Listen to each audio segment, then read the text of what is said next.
राजस्थान न्यायालय फीस तथा वाद मूल्यांकन अधिनियम 1961 का अधिनियम संख्या 23। इसको राष्ट्रपति की अनुमति मिली 26 अगस्त 1961 को और 1 नवंबर 1961 से ये प्रवर्तन में आया है राजस्थान में। इसमें कुल 8 अध्याय है और 74 धाराएं है। इसमें 3 अनुसूची है। अनुसूची 1 में मूल्यांकन अनुसार फीस बताई हुई है, बल्कि जो आपका वाद का मूल्य विषय वस्तु का मूल्य है उसके अनुसार जब फीस को कैलकुलेट करने के लिए परसेंटेज बताया हुआ है कि आप उस परसेंटेज के अनुसार कैलकुलेट कर लो। और अनुसूची 2 में बताया हुआ है कुछ निश्चित फीस है, मतलब इसमें अमाउंट बताया हुआ है कि हाँ इतना अमाउंट इस प्रकार का वाद है तो उस पर लगेगा। और अनुसूची 3 में बताया हुआ है किसी संपदा के मूल्यांकन का क्या प्रारूप होगा, कि किसी व्यक्ति की संपदा है उसका आपको मूल्यांकन करना है तो क्या क्या फॉर्मेट होगा, उसमें क्या क्या घोषणाएं वगैरह करनी पड़ेगी। कोई भी निष्पादक वगैरह अगर किसी व्यक्ति की संपदा का मूल्यांकन कर रहा है तो उसमें क्या क्या लिखना होगा, उस संपदा के मूल्य में से क्या क्या घटा के उसका मूल्य निकलेगा, ये सब फॉर्मेट होता है इसमें। उद्देश्य क्या है इस अधिनियम का? राजस्थान राज्य में न्यायालय की फीस और वादों के मूल्यांकन से संबंधित जो विधि है उसको संशोधित और समेकित करना। तो भारत के गणराज्य के 12वें वर्ष में राज्य विधानमंडल द्वारा यह अधिनियम किया गया है। इसके अध्याय 1 में 3 धाराएं। धारा 1 में बताया हुआ संक्षिप्त नाम, प्रसार और प्रारंभ। तो इसका संक्षिप्त नाम होगा राजस्थान न्यायालय फीस तथा वाद मूल्यांकन अधिनियम 1961 और संपूर्ण राजस्थान में प्रवर्तित है और 1 नवंबर 1961 से प्रवर्तन में आया। धारा 2 की धारा 1 में बताया हुआ है कि जो इस अधिनियम के बंद केंद्रीय सरकार के अधीन सेवारत किसी अधिकारी के समक्ष कोई दस्तावेज प्रस्तुत किया जाता है तो उसको लागू नहीं होगा। धारा 2 में बताया हुआ है कि अगर किसी अन्य विधि में किसी कार्रवाई के संबंध में फीस के उद्धरण से संबंधित कोई उपबंध है तो इस अधिनियम के उपबंध उस अन्य विधि के जो उपबंध है उसके अधीन लागू होंगे, बल्कि वो उपबंध तो ऊपर रहेंगे, उनको ध्यान में रखा जाएगा पहले, और जो प्रोविजन उसमें नहीं है उसके लिए इस अधिनियम के उपबंधों को लागू कर दिया जाएगा। मतलब कि वो तो कोई स्पेशल लॉ है तो वो तो प्रिवेल करेगा ही, लेकिन अगर कुछ उपबंध उसमें नहीं है तो ये अधिनियम भी इसके साथ में काम करेगा। अब धारा 3 में परिभाषा दी हुई है। तो पहली परिभाषा है अपील की। तो अपील में जो प्रत्यक्षेप को भी शामिल किया गया था, जैसे कि अपन कोई वाद है तो उसमें सेट ऑफ या काउंटर क्लेम किया जाता है, वैसे अपील में भी अगर दूसरा पक्षकार कोई ऑब्जेक्शन कर रहा है तो उसको क्रॉस ऑब्जेक्शन कहते हैं। प्रत्यक्षेप तो अपील में शामिल है वो भी। अब दूसरी परिभाषा जो बताती है कि जो एक्ट है ये किस किस न्यायालयों पर लागू होगा। तो इसमें सारे सिविल न्यायालय, राजस्व या फिर दंड न्यायालय सम्मिलित है। और न्यायालय में किसी पक्षकार के अधिकारों को प्रभावित करने वाले किसी प्रश्न का विनिश्चय करने के लिए कोई भी विशेष स्थानीय विधि के अधीन अधिकारिता रखने वाला कोई अधिकरण है या फिर कोई अन्य प्राधिकारी भी न्यायालय में सम्मिलित होगा। तो ये अधिनियम जो है सिविल, राजस्व, दंड न्यायालय पर तो लागू होता है। ये साथ में न्यायालय में कोई विशेष या स्थानीय विधि के अधीन स्थापित किसी अधिकरण या फिर अन्य प्राधिकारी को भी न्यायालय माना जाता है इस अधिनियम में। अब तीसरे में बताया है कि विधि से क्या तात्पर्य है, तो जो इस अधिनियम के नियम बनाए जाएंगे वो। अब चौथे में बताया हुआ है कि अगर किसी भी व्यक्ति को इस अधिनियम में या फिर राजस्थान साधारण खंड अधिनियम में परिभाषित किया गया लेकिन सिविल प्रक्रिया संहिता में परिभाषित किया गया तो उसका वही अर्थ लिया जाएगा। अध्याय 2 फीस के संदाय का दायित्व। धारा 4 में बताया हुआ है कि कोई भी दस्तावेज जिस पर इस अधिनियम के अधीन कोई फीस प्रभार्य है, पहली चीज़ अगर वो किसी उच्च न्यायालय सहित किसी भी न्यायालय में फाइल प्रदर्शित या फिर अभिलिखित तब तक नहीं किया जाएगा और कोई भी न्यायालय उस पर कोई भी कार्रवाई नहीं करेगा और ना ही वो किसी को दिया जाएगा, या फिर दूसरा किसी लोक कार्यालय में ना तो वो दस्तावेज फाइल प्रदर्शित या फिर अभिलिखित किया जाएगा और ना ही वो अधिकारी इस पर कोई कार्रवाई करेगा और ना किसी को देगा जब तक कि आप उस दस्तावेज से संबंधित इस अधिनियम के अधीन प्रभार्य फीस से अन्यून फीस संदत नहीं कर देते। मतलब कि जो फीस बताई हुई है उतनी फीस से कम फीस अगर आप दे तो भी वो नहीं लिया जाएगा जब तक कि आप उस फीस जितना अमाउंट जमा नहीं कर देते तब तक आपके उस दस्तावेज पर कोई कार्रवाई नहीं होगी। लेकिन परंतु में बताया है कि अगर कोई दंड न्यायालय की राय है कि न्याय के लिए ये आवश्यक है कि वो जो दस्तावेज है बिना फीस के संदत किए न्यायालय में फाइल किया जाए या फिर प्रदर्शित किया जाए तो ये धारा ऐसे फाइल किए जाने या प्रदर्शित किए जाने को प्रतिषेध करने वाली नहीं समझी जाएगी। तो धारा 5 में बताया कि अगर कोई दस्तावेज पूरी फीस नहीं देने के बावजूद भी किसी न्यायालय या फिर कार्यालय ने गलती या अनवधानता के कारण स्वीकार कर लिया है तो जो न्यायालय या कार्यालय का अधिकारी है, प्रधान है, वो स्वविवेक से आपको अनुज्ञा दे सकता है कि वो जो फीस है फिर उसका कोई भाग है आप संदाय कर दो। अब धारा 6 के धारा 1 में बताया है कि अगर किसी वाद में एक ही वाद हेतु के आधार पर पृथक पृथक अनुतोष मांगे गए हैं तो उन अनुतोषों का संकलित मूल्य पर फीस देना होगा आपको। तो वाद हेतु एक ही है वाद में और उसके विभिन्न अनुतोष आपने मांगे हैं तो उन अनुतोषों को संकलित करके उसके मूल्य पर आपको फीस देना पड़ेगा। इन परंतु बताया कि अगर कोई अनुतोष मुख्य अनुतोष के आनुषंगिक रूप में मांगा गया है तो मुख्य अनुतोष के मूल्य पर फीस दी जाएगी। मतलब एक ही अनुतोष है वो मेन है, उसके साथ में कोई छोटे मोटे अनुतोष है जो कि उस मुख्य अनुतोष के साथ में मांगे जाने जरूरी होते हैं तो मुख्य अनुतोष के मूल्य पर आपको फीस देनी होगी। धारा 2 में बताया है कि अगर एक ही वाद हेतु है लेकिन एकाधिक अनुतोष अनुकल्पता मांगे गए, मतलब कि या तो ये अनुतोष दे दो तो दूसरा को अनुतोष दे दो, जैसे कि संविदा का विनिर्दिष्ट पालन करा दो या फिर उसकी क्षतिपूर्ति करवा दो, तो फीस उस अनुतोष पर दी जाएगी जिस पर अधिकतम फीस प्रभारी हो। क्योंकि अनुतोष तो एक ही मिलना है तो अब फीस कौन सी लगाई जाए, जिस पर अधिकतम फीस मिल सकती हो वो फीस लगाई जाएगी। अब धारा 3 में बताया है कि अगर वाद हेतु किसी वाद में वाद हेतु भी अलग अलग है और पृथक पृथक अनुतोष भी अनुज्ञा तो अनुकल्पता या फिर संचयी रूप से, मतलब कि अलग वादों के लिए अलग अलग अनुतोष, चाहे एक अनुतोष दे दो या फिर दूसरा दे दो, अनुकल्पता या फिर संचयी दोनों को संचित रूप से आप मांग रहे हो, तो ऐसे वाद पत्र पर फीस उतनी रकम पर संकलित रूप से प्रभार्य होगी जो कि विभिन्न वाद हेतुकों के संबंध में पृथक पृथक वाद संचित किए जाने पर इस अधिनियम के लिए प्रभारी होती है। तो इस मामले में क्या वाद हेतु भी अलग अलग है और अनुतोष भी अलग अलग है, भले अनुतोष आप अनुकल्प मांग लो या फिर संचयी रूप से, तो उस वाद हेतु को अलग अलग ही ट्रीट किया जाएगा। जैसे कि आपने अलग अलग वाद में उस वाद हेतु को मांगा हो और वो जो एग्रीगेट अमाउंट निकलेगा उस पर ही फीस प्रभारी होगी। लेकिन परंतु बताया हुआ है कि जब ऐसे अलग अलग वाद हेतु और अलग अलग अनुतोष एक ही व्यक्ति के विरुद्ध एक ही व्यवहार में उत्पन्न हुए हैं तो ऐसे वाद पत्र पर जो प्रभार्य अधिकतम फीस से प्रभारी होगा। लेकिन परंतु क्या है कि एक ही व्यक्ति है और एक ही व्यवहार है जिसमें अलग अलग वाद हेतु के ऊपर अनुतोष मांगे गए हैं और वो अनुतोष अनुकल्प है, मतलब कि दोनों में से एक या फिर अलग अलग है तो उनमें से कोई एक अनुतोष ही दिया जाना है, तो आपको अधिकतम जो फीस दी जा रही है ना उस अनुतोष पर भारी होगी। धारा 4 में बताया कि धारा 3 की किसी बात से वो जो सिविल प्रक्रिया संहिता 1908 के अधीन आदेश 2 के नियम 6 के अधीन जो न्यायालय को प्रदत्त शक्ति है उस पर प्रभाव पड़ेगा। मतलब आदेश 2 नियम 6 में क्या बताया है कि जो वाद हेतु हैं अलग अलग, इनको न्यायालय चाहे तो अलग अलग वाद में ही मांगने का आदेश दे सकता है। तो यहाँ पे वो जो जॉइंडर ऑफ चार्ज विलियम होते हैं, वाद हेतुकों के संयोजन से अगर विचार में उलझन हो रही है तो न्यायालय उसको पृथक विचारण का आदेश दे सकता है। इस शक्ति पर कोई प्रभाव नहीं पड़ेगा धारा 3 का। उपधारा 5 में बताया है कि इस धारा के बंद जो है अपीलों के ज्ञापनों, आवेदनों और लिखित कथनों पर भी लागू होंगे। स्पष्टीकरण में बताया है कि इस धारा के प्रयोजन के लिए स्थावर संपत्ति कब्जे और उसके अंतःकालीन लाभों के लिए जो वाद होगा वो एक ही वाद हेतु पर आधारित समझा जाएगा। ये एक ही वाद हेतु के उसमें अलग अलग अनुतोष मांगे जा रहे हैं, जैसे स्थावर संपत्ति का कब्जा और उसका अंतःकालीन लाभ। तो ये स्पष्टीकरण में बताया है कि ये एक ही वाद हेतु पर आधारित है। अब धारा 7 में बताया है कि अगर कोई भी फीस है किसी बाजार संपत्ति के बाजार मूल्य पर निर्भर कर रही है तो उसका अवधारण कैसे किया जाएगा। तो अन्यथा उपबंधित के सिवाय जनरल रूल है कि जो भी वाद पत्र को प्रस्तुत करने की तारीख पर उस संपत्ति का विद्यमान मूल्य है उसके अनुसार फीस का अवधारण किया जाएगा। तो उपधारा 1 में तो बस इतना बताया है कि जब वाद पत्र प्रस्तुत करे उस तारीख पर जो उसका विद्यमान मूल्य है वो बाजार मूल्य होगा। उपधारा 2 में बताया है कि कोई भूमि का अगर बाजार मूल्य निकालना है तो कैसे निकलेगा। तो क में बताया है कि जहाँ ऐसी भूमि का संबंध मतलब इस भूमि से के संबंध में कोई लगान तय हो गया है तो उसके ठीक पूर्ववर्ती बंदोबस्त के दौरान जो भी मंजूर किया हुआ लगान की दर है उसका 25 गुना उसका बाजार मूल्य हो जाएगा। और ख में बताया है कि जहाँ ऐसी भूमि के संबंध में लगान तय नहीं हुआ है तो उसके ठीक पूर्ववर्ती बंदोबस्त के दौरान पड़ोस की जो उसकी भूमि है उसके लिए मंजूर लगान दर का 25 गुना उस भूमि का मूल्य हो जाएगा। तो जनरली 12-12 सालों में सरकार बंदोबस्त करके लगान तय करती है कि किसी भूमि का रेंट कितना है, तो जो तय कर देगी दर उसका 25 गुना उस भूमि का बाजार मूल्य समझ लिया जाएगा। अब 8 में बताया है कि कोई भी मुजरई या फिर प्रति दावा करना है आपको किसी लिखित कथन में तो उसके लिए जो फीस होगी वो भी ऐसे तय की जाएगी जैसे कि वाद पत्र पर तय की जाती है। तो आप अगर अपने रिटर्न स्टेटमेंट में सेट ऑफ अकाउंट क्लेम कर रहे हो तो उस पर वही रूल लगेंगे जो कि किसी वाद पत्र पर लगते हैं। उदाहरण में बताया है कि अगर कोई दस्तावेज है वो इस अधिनियम के अधीन 2 वर्णनों के अंतर्गत आ रहा है, वो इस अधिनियम की किसी भी धारा के 2 वर्णनों में आ रहा है या फिर इसके शेड्यूल जो बताए हुए उसके अंदर अलग अलग फीसें दी हुई है किसी भी एक दस्तावेज के लिए, तो कौन सी फीस तय की जाएगी जिस पर अधिकतम फीस प्रभावी हो रही हो उसको मान लिया जाएगा। लेकिन परंतु में बताया है कि अगर किसी एक वर्णन में से एक विशेष और दूसरा सामान्य हो तो विशेष वाली जो वर्णन है उसकी फीस प्रभावी होगी। मैं तो मान लूँ कि आपका जो वाद है वो जंगम संपत्ति से संबंधित है तो उसके लिए अलग धारा में बताया हुआ है जंगम संपत्ति के लिए वाद के लिए कैसे फीस निर्धारित होगी। और उस अगर आपको बस घोषणा करवानी है तो उसके लिए अलग धारा में बताया हुआ है, तो आपको बस घोषणा करवानी है तो अब विशेष वाले में जाओगे घोषणा के लिए। और मान लो कि आपको उस जंगम संपत्ति से विनिर्दिष्ट अनुतोष चाहिए, उसके लिए कब्जा चाहिए, तो आप उसके विनिर्दिष्ट अनुतोष वाली धारा में जाओगे, धारा 28 में बताया हुआ है। तो धारा 23 में तो जंगम संपत्ति से संबंधित जनरल बताया हुआ है और उसके लिए आपको विशेष में जाना है तो उस विशेष की फीस लगेगी। अध्याय 3 इसमें बताया हुआ है कि फीस का अवधारण कब, कौन, कैसे और जाँच कैसे होगी, सब चीज़ें इस अध्याय 3 में बताया हुआ है। तो धारा 10 में बताया हुआ है कि प्रत्येक ऐसे वाद में जिस पर कि वाद पत्र पर संदेह जो फीस है वो विषय वस्तु की बाजार मूल्य पर निर्भर करता है। तो जब आप वो वाद पत्र प्रस्तुत करोगे उसके साथ में एक विहित प्रारूप में विषय वस्तु की विशिष्टियों और उसके मूल्यांकन का विवरण भी आपको फाइल करना होगा, या तो आप जो वाद पत्र है उसमें ही ऐसी विशिष्टियाँ या फिर और मूल्यांकन अंतर्विष्ट कर दो। तो 2 तरीके, या तो वाद पत्र में ये विशिष्टियाँ और मूल्यांकन लिख दो या फिर उसके साथ में एक विहित प्रारूप में उसकी विशिष्टियों का अलग से विवरण दे दो। अब धारा 11 में बताया हुआ है कि जब न्यायालय के पास ऐसा कोई भी वाद संस्थित किया जाएगा तो उस वाद पत्र को रजिस्टर करने का आदेश देने से पहले ये विनिश्चय करेगा कि जो वाद पत्र के में अंतर्विष्ट सामग्री है और अभिकथन है और धारा 10 के अधीन जो भी फाइल किया हुआ अगर कोई विवरण है तो उसमें अंतर्विष्ट सामग्री के आधार पर जो संदेह फीस है वो क्या सही है या फिर नहीं, एक बार तो वो देखेगा, विनिश्चय करेगा। और आगे के उदाहरणों में बताया हुआ है कि इस विनिश्चय के बाद भी अगर आगे बताई हुई रीतियों से पुनर्विलोकन और भूल को सुधार करने की अंतर्गत होगा कि वो विनिश्चय फाइनल नहीं होगा, मतलब उसमें अगर कोई गलती है तो उसका पुनर्विलोकन वगैरह किया जा सकेगा। और उदाहरण 2 में बताया हुआ है कि अगर कोई प्रतिवादी है तो वो यह विवेचन कर सकेगा कि उस वाद की जो विषय वस्तु है उसका समुचित मूल्यांकन नहीं हुआ या फिर जो संदत फीस है वो पर्याप्त नहीं है, और ऐसा जो अभिभावक को करेगा उसको सिविल प्रक्रिया संहिता 1908 की अनुसूची प्रथम अनुसूची के आदेश 18 में जो रीति बताई हुई है उसके अनुसार वाद की सुनवाई से पहले ऐसे अभिभावक को सुना जाएगा, उसका विनिश्चय किया जाएगा। और न्यायालय अगर ये विनिश्चय करता है कि जो उस विषय वस्तु का मूल्यांकन सही नहीं हुआ है या फिर फीस पर्याप्त नहीं है तो न्यायालय एक तारीख नियत कर देगा जिसके पूर्व उस वाद पत्र को विनिश्चय अनुसार संशोधित किया जाएगा और जो कम रही फीस है उसको संदत किया जाएगा। अगर इस अनुज्ञात समय में उस वाद पत्र को संशोधित या फिर कम रही फीस को संदत नहीं किया जाता तो वाद पत्र को खारिज कर दिया जाएगा और न्यायालय खर्चे के संबंध में ऐसे आदेश दे सकेगा जो कि न्याय संगत लगे।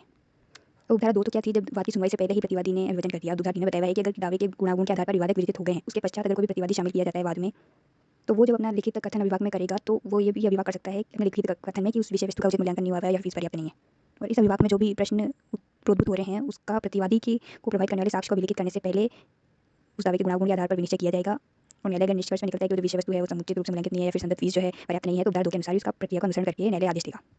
तो मतलब धारा 3 में जो बाद में प्रतिवादी अगर जोड़ा जा रहा है विवादों की रचना के बाद तो उसको भी एक अवसर दिया जा रहा है कि वो यह विवाद कर सके कि फीस सही नहीं दी हुई है और उसका जो साक्ष्य लिखा जाएगा उससे पहले इस प्रश्न पर विनिश्चय दिया जाएगा। स्पष्टीकरण में बताया हुआ है कि इस उदाहरण की कोई बात ऐसे प्रतिवादी के उत्तराधिकारी या फिर प्रतिनिधि के रूप में शामिल किए हुए प्रतिवादी को लागू नहीं होगी। क्योंकि कोई प्रतिवादी था जो कि जिसको विवादों की विवेचना करने से पूर्व ही रिकॉर्ड पर दर्ज कर लिया गया था, उसको पर्याप्त अवसर था कि वो जो है इस मूल्यांकन और समुचित फीस के लिए विवाद कर सके, उसको अवसर था।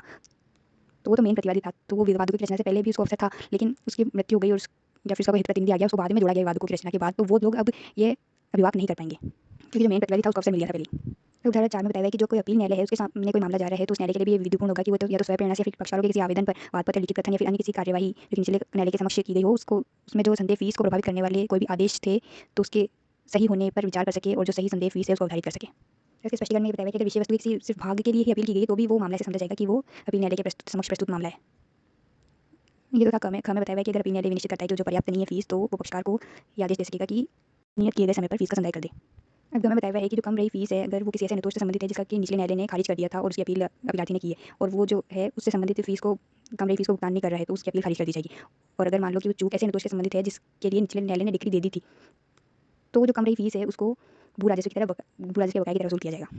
मतलब ये है कि अगर निचले न्यायालय ने कोई अनुतोष खारिज कर दिया था, उसके लिए आप अपील करें और उसकी फीस नहीं दे रहे तो आपकी अपील खारिज कर दी जाएगी। और अगर निचले न्यायालय ने डिग्री दे दी थी, डिग्री दे दी तो आपको निष्पादन करने का अधिकार है और उससे संबंधित कोई फीस कम है तो आपको जो कम फीस है उसको वसूल कर लिया जाएगा भू राजस्व के बकाये की तरह। अब हमें बताया कि अगर निचली अदालत में कोई अधिक फीस संदत कर दी गई है तो उसके प्रतिदाय का भी निर्देश दे सकता है उच्च न्यायालय, अपील न्यायालय मतलब। तो उदाहरण 5 में बताया है कि अगर प्रतिवादी के लिखित कथन में ऐसा कोई प्रश्न उद्भूत हो रहा है कि उस न्यायालय की अधिकारिता को अवधारित करने के लिए मूल्य निर्धारित करना है, तो वो जो निर्धारण है सिविल प्रक्रिया संहिता 1908 की अनुसूची के आदेश 18 में विहित रीति से वाद की सुनवाई के पूर्व इस प्रश्न का विनिश्चय किया जाएगा। प्रतिवादी अपने लिखित कथन में ये कह रहा है कि जो न्यायालय है उसको अधिकारिता नहीं है, इस प्रश्न का विनिश्चय वाद की सुनवाई के पहले किया जाएगा और कैसे किया जाएगा आदेश 18 में जो रीति बताई हुई उस अनुसार। अब स्पष्टीकरण में बताया कि इस धारा में जहाँ भी दावे के गुणागुण शब्द लिखा हुआ है तो इसका क्या अर्थ है, तो जो भी वाद के अवधारण के लिए बातें उद्भूत होती है उनको निर्दिष्ट करता है ये दावे का गुणागुण वर्ड। इसमें जो है वाद की विरचना, पक्षकारों और वाद हेतु के कुसंयोजन, वाद को ग्रहण करने या उस पर विचार करने की न्यायालय की अधिकारिता या संदेह फीस के संबंध में जो भी प्रश्न है उसको नहीं सम्मिलित किया गया है, लेकिन इसमें पूर्व न्याय परिसीमा और ऐसे विवाकों से अद्भुत बातें शामिल है। तो दावे के जो गुणागुण है उसमें कोई भी वाद की जो विरचना है वो गलत हुई है या फिर वाद के पक्षकार या फिर वाद के हेतु का कोई भी कुसंयोजन हुआ है या फिर विचार करने की न्यायालय को अधिकारिता है या नहीं, फीस जो दिया गया वो सही है नहीं, ये वाली चीज़ें दावा ये गुणागुण में नहीं आती। लेकिन क्या आता है जो पूर्व न्यायालय पहले ही वो वाद विनिश्चय हुआ है या नहीं या परिसीमा में है या नहीं, ऐसे कोई विवाद है तो वो गुणागुण में आएंगे। तो ये दावे के गुणागुण अपन को देखने जरूरी है, क्योंकि जब तक दावे के गुणागुण से का विनिश्चय के आधार पर विवादक विनिश्चय नहीं होता उससे पहले आपको ये जो विवाद है वो करना है कि ये जो फीस या मूल्यांकन सही है या नहीं, तो ये दावे के गुणागुण में क्या आता है ये अपन को जानना जरूरी है, इसलिए यहाँ पे स्पष्टीकरण दिया हुआ है। अब धारा 12 में बताया हुआ है कि अगर कोई पक्षकार जो है विचलित विवादक के आधार पर अतिरिक्त फीस लिए दायी है और अनुज्ञात समय के भीतर वो अतिरिक्त फीस नहीं देता है तो जो पूर्ववर्ती धारा है उसके उपबंध उपांतरों सहित लागू हो जाएंगे। और न्यायालय क्या करेगा कि अगर फीस संदेह नहीं की जा रही है तो उस विवादक को काट देगा और अन्य जो विवादक है उनको सुनेगा और उनका विनिश्चय करने के लिए कार्रवाई करेगा। तो जब न्यायालय विवादक विरचित कर रहा है और उस विवादक में ये पता चल रहा है कि आपको फीस एक्स्ट्रा देनी है और पक्षकार वो संदेह नहीं कर रहा है तो पहले वाली धारा जो थी उसके बंद लागू हो जाएंगे और अगर उस विवादक को आप फीस नहीं दे रहे हो तो काट दिया जाएगा और दूसरे जो विवादक है जिसकी फीस दे दी है उसका अवधारण किया जाएगा। अब धारा 13 में बताया हुआ है कि जो वादी है वो अतिरिक्त फीस का संदाय करने की अपेक्षा की जाए तो अपने दावे के किसी भाग का त्यजन करने के लिए आवेदन कर सकेगा और दावे को संशोधित कर सकेगा। और न्यायालय जो है वो ऐसे निबंधनों पर जो न्यायोचित लगे उस आवेदन को अनुज्ञात कर सकेगा और जो यथा संशोधित वाद पत्र है उसको दावे को सुनेगा और निश्चय करने के लिए कार्रवाई करेगा। परंतु ये भी कहा गया है कि अगर जो परित्यक्त भाग है उसको वादी पश्चातवर्ती किसी प्रकरण में दावे में जोड़ने के लिए अनुज्ञात नहीं किया जाएगा। मतलब एक बार आपने उसको त्याग दिया तो त्याग दिया, पश्चातवर्ती प्रकरण में आप उसको वापस जोड़ नहीं पाओगे। अब धारा 14 में बताया कि अगर लिखित कथन पर इस अधिनियम के दिन कोई फीस संदेह है तो उस पर भी धारा 11 के उपबंध वैसे ही लागू होंगे जैसे कि वाद पत्र पर लागू होते हैं। बस थोड़ा सा परिवर्तन करके आपको उसको पढ़ना रहेगा, जैसे कि वो प्रतिवादी लिखित कथन फाइल करता है ना तो उसको उस धारा के लिए वादी समझा जाएगा और जिसके अगेंस्ट उसने लिखित कथन दिया है वो प्रतिवादी बन जाएगा। धारा 15 में बताया है कि धारा 10 से 13 के जो उपबंध है वो अपील के ज्ञापन प्रत्यारोप मतलब अपील में जब आप क्रॉस ऑब्जेक्शन करते हो, जैसे नॉर्मल बाद में कोई सेट ऑफ काउंटर क्लीन करता है वैसे अपील में अगर कोई प्रत्यारोप करता है द्वितीय अपील में कि अन्य कार्यवाहियों में या फिर राजस्थान उच्च न्यायालय के एकल न्यायाधीश के निर्णय से अपील में वैसे लागू होंगे जैसे कि वाद पत्रों पर फीस के अवधारण के लिए लागू होते हैं। अब धारा 16 में सेम यही है कि याचिक न्यायालयों में किसी याचिका का आवेदन और फिर अन्य कार्यवाहियों के संबंध में भी जो फीस के अवधारण के उपबंध है 10 से 13 के वैसे लागू होंगे जैसे वाद पत्रों पर लागू होते हैं। धारा 17 की धारा 1 में बताया हुआ है कि अगर मान लो कि किसी न्यायालय में कार्यवाही की विषय वस्तु के मूल्यांकन या फिर उसकी फीस की पर्याप्तता से संबंधित कोई भी अभ्यावेदन किया जा रहा है और उससे संबंधित न्यायालय कोई आदेश पारित कर रहा है तो वो ठीक है या नहीं उसकी जांच करने के लिए उच्च न्यायालय अपने अधीनस्थ न्यायालयों के अभिलेखों के निरीक्षण के लिए न्यायालय फीस परीक्षक पद नाम से एक अधिकारी की नियुक्ति कर सकेगा। उदाहरण 2 में बताया है कि जो ये न्यायालय फीस परीक्षक अपनी रिपोर्ट में ऐसे प्रश्न उठाएगा जो कि किसी न्यायालय की लंबित किसी वाद अपील या फिर अन्य कार्यवाही से संबंधित है तो वो न्यायालय उस प्रश्न को सुनेगा और उसका विनिश्चय करेगा। मतलब अधीनस्थ न्यायालय में किसी भी वाद अपील या फिर अन्य कार्यवाही में फीस से संबंधित कोई भी प्रश्न उठाते हुए न्यायालय फीस परीक्षक कोई रिपोर्ट दे रहा है तो वो जो न्यायालय है उस रिपोर्ट के अनुसार उस न्यायालय उस प्रश्न को सुनेगा और विनिश्चय करेगा। शंका को दूर करने के लिए अगर मान लो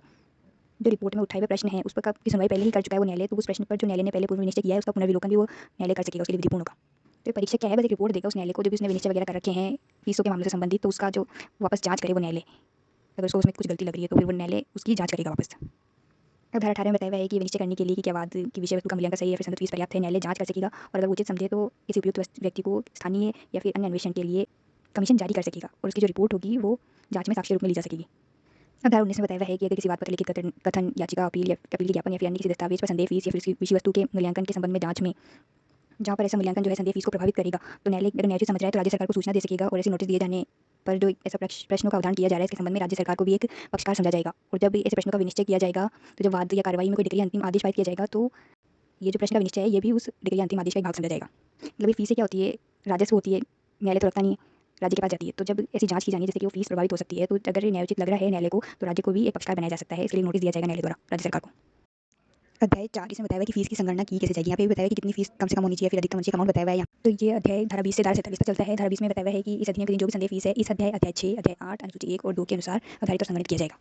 अध्याय 6 में प्रोबेट या फिर प्रशासन पत्र से संबंधित जो भी स्पेशल नियम दिए हुए हैं और अध्याय 8 में बताया हुआ है कि जो न्यायालय अपने आवेदन वगैरह की तामील वगैरह के लिए जो भी नियम बना के फीस फिक्स कर सकती है। और अनुसूची 1 और 2 में तो अनुसूची 1 में तो रेट बता रखी है कि जो आपका मूल्यांकन है उसके ऊपर किस दर से फीस लगनी है और अनुसूची 2 में भी कुछ स्पेशल अमाउंट बताए हुए हैं कि किस किस्म के बाद में कितनी फीस लगनी है, तो वो भी 10 रुपये 20 रुपये 1 रुपये ऐसे बताया हुआ है उसमें। अब धारा 21 में बताया हुआ है कि धन के लिए किसी वाद में या फिर नुकसानी के लिए वाद में कितनी फीस लगेगी। धन का कोई वाद जिसमें कि नुकसानी या मुआवजा, भरण पोषण या फिर वार्षिकियों या फिर नियत काल पर संदेह, अन्य किसी भी राशियों के बकाया के लिए किसी भी वाद में फीस जो है दावाकृत रकम पर संगणित की जाएगी। परंतु बताया हुआ है कि दावाकृत रकम पर कितनी फीस देंगे, वो जो कि अनुसूची 1 में दर बताई हुई उस हिसाब से दे देंगे। अब परंतु बताया हुआ है कि अगर कोई वाद मानहानि के नुकसानी के लिए है तो उसमें जो फीस होगी 25,000 रुपये मैक्सिमम हो सकती है। कैलकुलेट तो दावाकृत रकम पर ही की जाएगी, लेकिन वो अगर 25,000 रुपये से ज़्यादा है तो 25,000 रुपये ही लगाई जाएगी।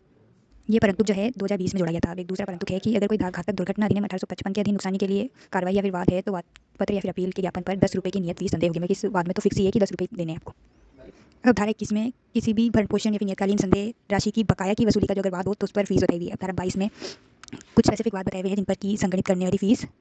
की रकम बताई हुई है। तो हमें बताया हुआ है कि भरण पोषण के किसी वाद में उस रकम पर गणना की जाएगी जो कि 1 वर्ष के लिए संदेह होना दावा करता है। तो धारा 21 में तो क्या अगर बकाया हो जा रही है, मतलब कि देना था अभी अगले महीने भरण पोषण वो बकाया हो गई है, तो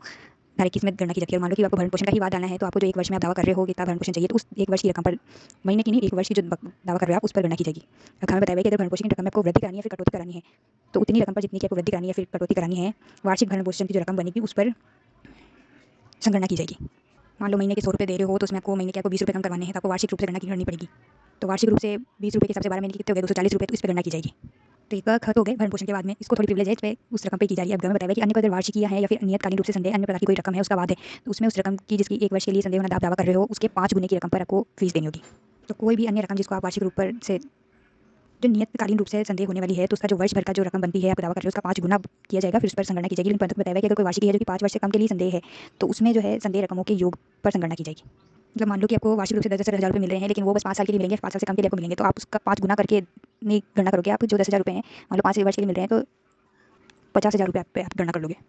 और मान लो 2 वर्ष के लिए मिल रहे हैं तो 20,000 रुपये पे, क्योंकि अगर 5 गुना वाला नियम लगाओगे तो आपको हर सिचुएशन में 5 गुने पे 50,000 रुपये की गणना करनी पड़ेगी, इसलिए यहाँ पे परंतु डाला हुआ है। लेकिन अब यहाँ परंतु में ये बताया है कि अगर भरण पोषण की रकम का कोई वाद है उसमें आपको कोई वृद्धि करवानी है तो उस न्यायालय में संस्थित करोगे आप वो वाद जो कि भरण पोषण की दावत बड़ी हुई रकम के लिए अधिकारिता रखता हो।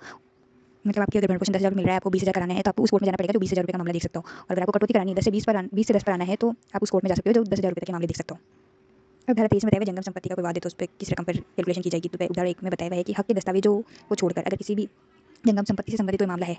मतलब इस जंगम संपत्ति की आपको हक का दस्तावेज नहीं चाहिए और कोई मामला है तो उसकी संगणना कैसे की जाएगी। हमें बताया कि अगर उस विषय वस्तु की बाजार मूल्य है तो उसका बाजार मूल्य पर संगणना की जाएगी, और अगर उस विषय वस्तु का बाजार मूल्य नहीं है तो वाद पत्र में जो भी आप मूल्यांकन कर रहे हो अनुतोष का, जो आप अनुतोष चाह रहे हो उसका आपको मूल्यांकन करके देना पड़ेगा वाद पत्र में कि हाँ इतने रुपये का अनुतोष हो सकता है, तो उसकी रकम पर संगणना कर दी जाएगी। अब धारा 2 का हमें बताया हुआ है कि अगर आपको उस संपत्ति के हक के दस्तावेज का कब्जा चाहिए तो गणना किस पे की जाएगी। तो दस्तावेज द्वारा प्रत्याभूत जो रकम है या फिर उस दस्तावेज की जो संपत्ति उसका बाजार मूल्य है, दस्तावेज से प्रत्याभूत रकम क्या होता है, जैसे कि मान लो कि अगर आपने कोई बंधक वगैरह रखा है तो उसका दस्तावेज होगा तो उसका आपको कब्जा चाहिए तो बंधक की जो रकम है प्रत्याभूति की वो, और अगर बंधक वगैरह का मामला नहीं है किसी संपत्ति की जंगम संपत्ति के, अगर जंगम संपत्ति पे बंधक नहीं होता है गिरवी होता है, अगर गिरवी रखी है आपने जंगम संपत्ति तो उसके जो प्रत्याभूति की रकम है दस्तावेज में उस पर, और मान लो अगर प्रत्याभूति वाली मामला नहीं है तो जंगम संपत्ति कोई भी है नॉर्मल उसका दस्तावेज चाहिए आपको टाइटल का, तो उसका जो संपत्ति का बाजार मूल्य उस पर दोनों में से 1/4 पर संगणना की जाएगी। तो 1/4 कब लगेगा, जबकि वो जो वाद पत्र में दस्तावेज है उससे प्रत्याभूत रकम या फिर जो संपत्ति है उस पर वादी के हक से अगर इनकार दिया जा रहा है तो न्यायालय को उसका हक निर्धारित करना पड़ेगा, तो इसके लिए उसको 1/4 पर संगणना की जा रही है। और अगर मान लो दूसरा मामला है कि अगर पहले में तो हक से इनकार किया जा रहा है और दूसरे में है कि अगर उस वादी के हक के संबंध में कोई विवाद विरचित कर दिया गया अगर न्यायालय द्वारा तो भी 1/4 लगेगा इस पर प्रत्याभूत रकम पर या फिर उस संपत्ति के बाजार मूल्य पर। लेकिन परंतु बताया है कि अगर वाद पत्र का विकथन या फिर जो विवाद विरचित किया गया है वो रकम या फिर संपत्ति के किसी भाग से ही संबंधित है तो उस भाग के ही 1/4 पर गणना की जाएगी। तो आपका हमें तो था पूरा दस्तावेज के हक से संबंधित कोई वाद है। हमें बताया है कि जहाँ दस्तावेज द्वारा प्रत्याभूत रकम या फिर संपत्ति पर वादी के हक को इनकार नहीं किया जा रहा है तो ऐसे दस्तावेज के कब्जे का अगर कोई वाद लाया जा रहा है तो उस पर फीस तो मतलब अगर हक से इनकार नहीं किया जा रहा है तो कोई विषय वस्तु है ही नहीं, मतलब जिस पर की गणना की जाए तो आपको वाद पत्र में खुद लिखना पड़ेगा कि आपका जो अनुतोष है कब्जे का आप चाह रहे हो उस दस्तावेज का तो उसकी वैल्यू क्या है, तो आप खुद मूल्यांकित करोगे और एक न्यायालय द्वारा भी मूल्यांकन किया जाएगा, आपके ऊपर नहीं छोड़ दिया जाएगा, न्यायालय भी जो बिल मूल्यांकन करेगा उसमें जो भी अधिक निकलेगा उस पर संगणना की जाएगी। अब स्पष्टीकरण में हक के दस्तावेज की जो परिभाषा बताई हुई है तो कोई भी ऐसा दस्तावेज जो जिसने चाहे वर्तमान में या भविष्य में किसी संपत्ति में कोई अधिकार हक या हित चाहे वो निहित हो चाहे समासित हो उसको सृजित घोषित समुद्देशित परिसीमित या फिर निरूपित करने के लिए जो तात्पर्य है दस्तावेज वो हक का दस्तावेज समझा जाएगा। अब धारा 23 में बताया हुआ है कि किसी परिणामिक अंतोष सहित या उसके बिना किसी घोषणात्मक डिग्री या आदेश के लिए कोई वाद है जो कि धारा 25 के अधीन हो। धारा 25 में क्या है, दत्तक की घोषणा और संपत्ति से संबंधित कोई वाद है तो उसको धारा 25 में डाला हुआ है। लेकिन उसके अलावा कोई भी अगर घोषणात्मक वाद है जिसमें चाहे तो घोषणा के साथ साथ कोई और अनुतोष हो या फिर उसके बिना हो उसकी गणना कैसे की जाएगी। तो हमें बताया है कि जहाँ प्रार्थना जो है घोषणा के लिए और उससे संबंधित जो भी संपत्ति है उसके कब्जे के लिए है तो फीस संपत्ति के बाजार मूल्य पर संगणित की जाएगी और 20 रुपये से तो कम नहीं होगी।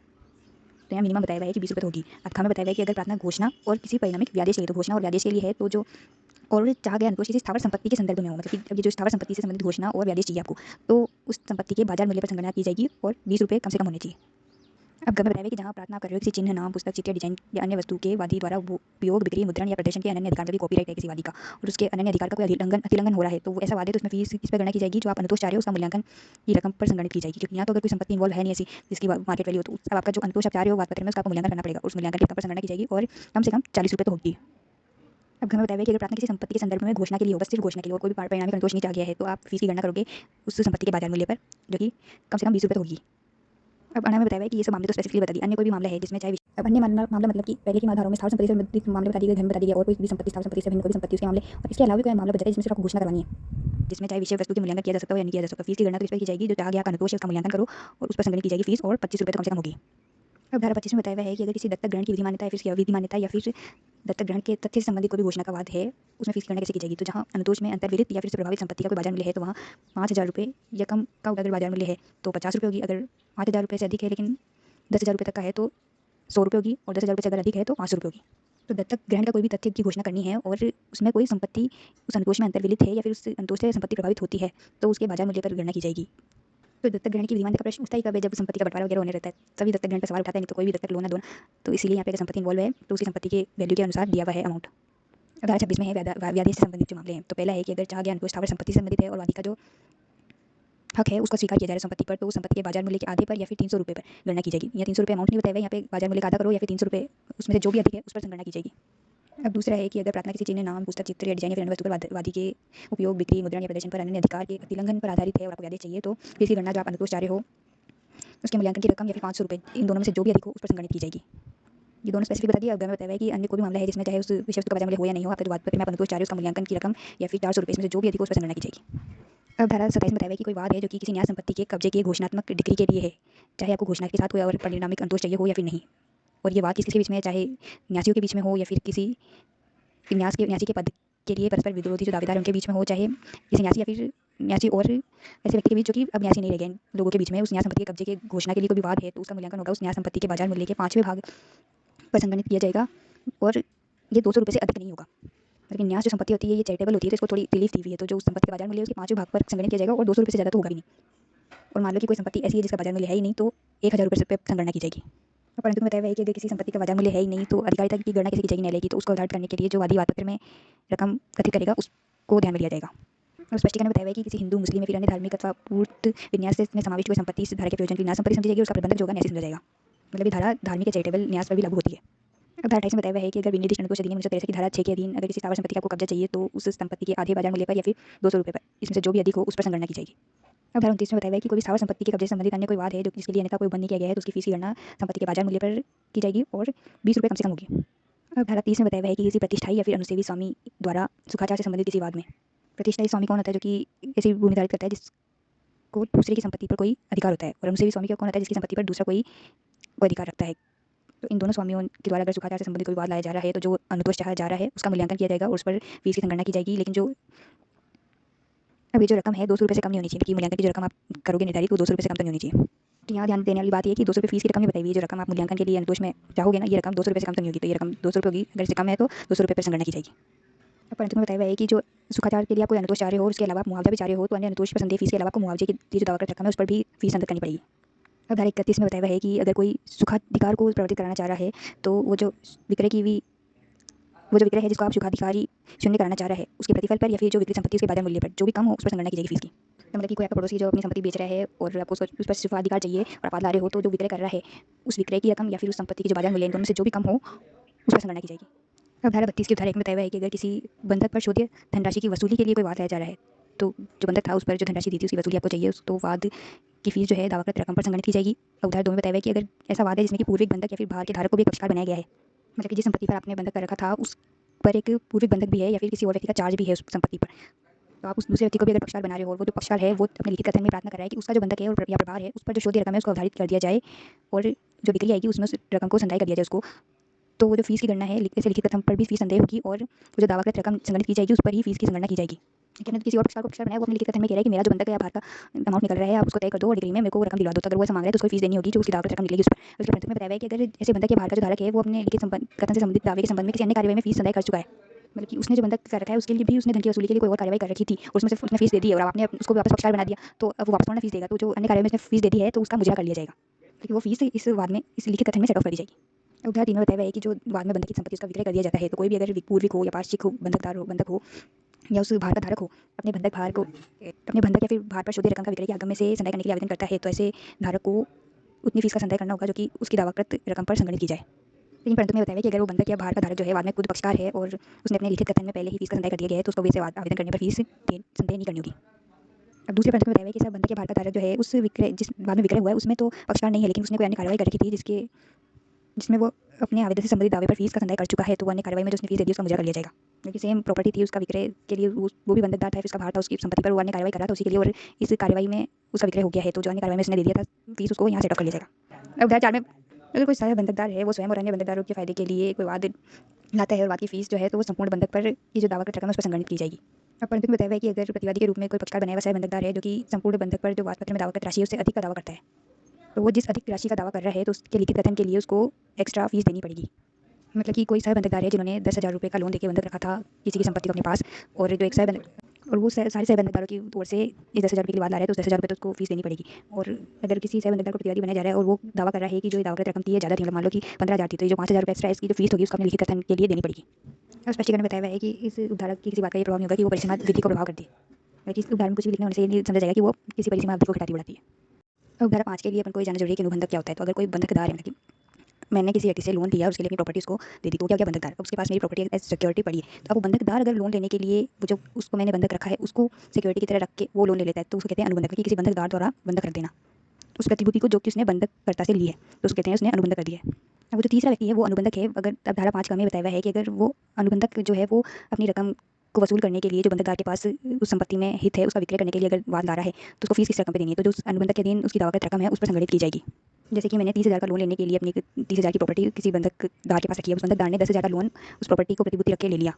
तो जो तीसरा व्यक्ति है वो उस 10,000 पर फीस देगा अगर उसको उस प्रॉपर्टी में उसका हित बिकवाना है तो।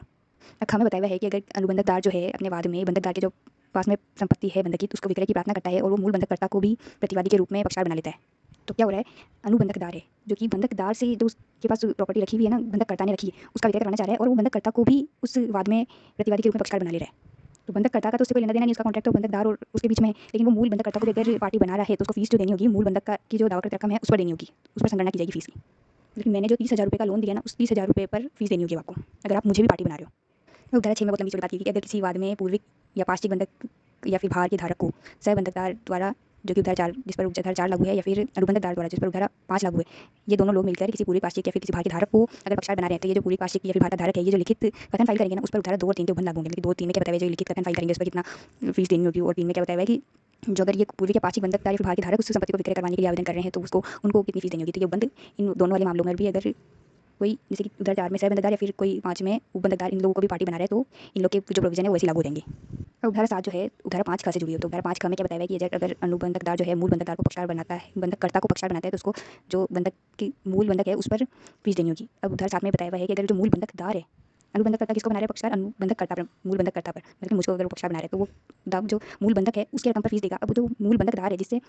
मूल बंधकदार कौन है जिससे मैंने लोन लिया है तो वो जो मूल बंधकदार है वो अगर ये कह रहा है कि नहीं मैंने जो मूल बंधक पर रकम दी है वो जो ये दावाकृत रकम है इससे ज़्यादा है अगर तो ऐसा कर रहा है कह रहा है और उसको भी अगर पक्षकार बनाया गया है बाद में तो वो जो अपना लिखित कथन फाइल करेगा ना उस अधिक रकम के लिए तो उस पर उधार 4 के उपबंध लगेंगे। मतलब मान लो अनुबंधककर्ता ने जो है दावाकृत रकम बता दी मूल बंधक की 30,000 और एक्चुअल में जो मैंने बंधकदार से लोन लिया वो 40,000 का है तो अभी जो मूल बंधकदार है ये अपने लिखित कथन में कह रहा है कि 40,000 का दावाकृत रकम है तो जो 10,000 एक्स्ट्रा है उस पर उसको अपने लिखित कथन में फीस देनी होगी। अब उधारा 8 में बताया हुआ है कि बंधक के मोचन के लिए अगर कोई बंधककर्ता बंधकदार के विरुद्ध वाद ला रहा है मतलब कि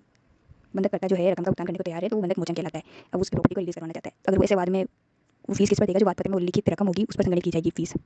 परंतु बताया हुआ है कि जो आप रकम मांग रहे हो उससे अधिक रकम पाई जाती है बाद में तो जब तक बिक्री आपके पक्ष में पारित नहीं की जाएगी जब तक कि आप वो कम रही फीस संगत नहीं कर देते। परंतु बताया हुआ है कि अगर जो आपका बंधक है वो भोग बंधक या फिर विलक्षण बंधक भोग बंधक की उसको आपने बंधकदार को प्रॉपर्टी दे रखी है और उस पर से जो भी फायदा आ रहा है उसका वो लाभ उठा रहा है। विलक्षण बंधक क्या होता है जब सारे बंधकों का मेलजोल करके बंधक बनाया जाता है। ऐसे बंधकों में अगर जो वादी है मोचन के साथ साथ जो अतिरिक्त लाभ हुए हैं उसके लेखाओं के संबंध में भी कोई अनुतोष चाह रहा है तो इस अनुतोष के लिए भी अलग से फीस उद्धृत की जाएगी और ये जो लेखाओं के संबंध में सेक्शन बताए हुए हैं उसके अनुसार ये फीस संगणित की जाएगी। अब अगर बंधकदार वाद ला रहा है बंधक के पूर्वबंधित कराने के लिए या फिर जो बंधक सशर्त विक्रय द्वारा किया गया था तो उस विक्रय को अत्यंतिक घोषित कराने के लिए तो बंधकदार जो है फीस देगा। मूल वाद पत्र में जो मूलधन और ब्याज के रूप में दावाकृत रकम है उस पर फीस की गणना की जाएगी। तो मतलब कि अगर किसी निश्चित काल के लिए था और आप उस बंधक की का जो लोन है और ब्याज उसको चुका नहीं पा रहे हो तो वो बंधकदार जो है फोरफीचर के लिए वाद लाता है। और या मान लो अगर आपने सशर्त विक्रय कर दिया था कि इस टाइम तक अगर ऋण का भुगतान नहीं किया गया तो वो जो विक्रय है वो अत्यंतिक हो जाएगा। तो उसके अत्यंतिक करने के लिए अगर आपको घोषणा का वाद लाना है तो जो वाद पत्र है उसमें मूलधन और ब्याज की जो रकम है उस पर आपको फीस देनी होगी। अब धारा 33 में बताया हुआ है कि लेखाओं के लिए वाद है तो उसमें फीस इस पर दी होगी। तो धारा 1 में बताया हुआ है कि अगर जो वाद पत्र में आप प्राकलित करोगे रकम लेखाओं के बाद में उस पर फीस दी होगी। मतलब वाद पत्र में जो आप एस्टिमेट करोगे रकम उस पर फीस दी होगी। धारा 2 में बताया हुआ है कि अगर जो वास्तव में निश्चित की गई हुई रकम है वो वाद पत्र में जो आपकी प्राकलित रकम से अधिक निकल जाती है तो आपके पक्ष में डिग्री तब तक पारित नहीं की जाएगी जब तक कि आप इसके बीच के अंतर को संगत नहीं कर देते हो। उदाहरण 3 में बताया हुआ है कि जब तक अगर आप ये अतिरिक्त फीस जो संगत नहीं करते हो तो आपकी जो डिग्री है उसी रकम के लिए सीमित होगी जितने के लिए आपने फीस दी है।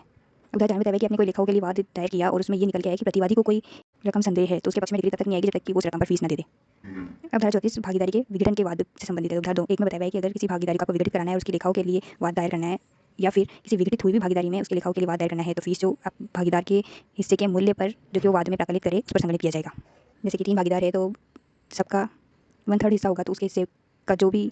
लेखाओं से संबंधित वो वाद में प्राकलित कर दे रकम उस पर संदाय हो जाएगा। धारा 2 में बताया हुआ है कि अगर जो वास्तविक अभिनिश्चय किया जा रहा है वो मूल्य जो वादी ने वाद में प्राकलित किया था मूल्य उससे अधिक है तो आपके पक्ष में डिग्री तब तक नहीं पारित की जाएगी। और मान लो कि कोई प्रारंभिक डिग्री हो गई थी तो आपके पक्ष में तब तक कोई अंतिम डिग्री पारित नहीं की जाएगी जब तक कि आप जो इस प्राकृतिक मूल्य और फिर अभिनिश्चित मूल्य में जो अंतर है उसके लिए फीस का संदाय नहीं कर देते हो। और तब तक ना तो आपको ऐसी भागीदारी की आस्तियों में कोई संदाय किया जाएगा कि जो भी एसेट्स है उसमें से कोई हिस्सा नहीं दिया जाएगा, ना तो कोई संपत्ति आपको आवंटित की जाएगी जो आपके हिस्से में है, और ना ही कोई डिग्री अंतिम डिग्री पारित की जाएगी। उदाहरण 3 में बताया हुआ है कि किसी भागीदारी के विवरण संबंधित वाद है इसमें जिस किसी प्रतिवादी के हिस्से में भागीदारी की कोई आस्ती आ रही है तो उसके पक्ष में तब तक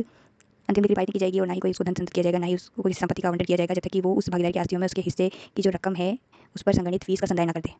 अब धारा 35 से विभाजन के लिए जो वाद होते हैं तो धारा 1 में बताया हुआ है कि यदि किसी अविभक्त कुटुंब की कोई संपत्ति है जिसके लिए जो संपत्ति में स्वामित्व है वो संयुक्त रूप से है और आपको उसका विभाजन तथा अपने हिस्से का पृथक कब्जा चाहिए, और ऐसा आपको विभाजन और पृथक कब्जा तब चाहिए जबकि आपको उस संपत्ति के कब्जे से अपवर्जित कर दिया गया, उसका संपत्ति की कब्जा भी चाहिए आपको इसके साथ साथ क्योंकि आपको उसको अपवर्जित कर दिया गया। मतलब आप जो संयुक्त रूप से धारित कर रहे हैं लोग उसमें से बेकब्जा भी कर दिया आपको और आपको उसका विभाजन चाहिए और अपना पृथक कब्जा चाहिए। तो ऐसे वाद में जो है वादी के हिस्से में जो संपत्ति आएगी उसका बाजार मूल्य पर उसको फीस देनी होगी।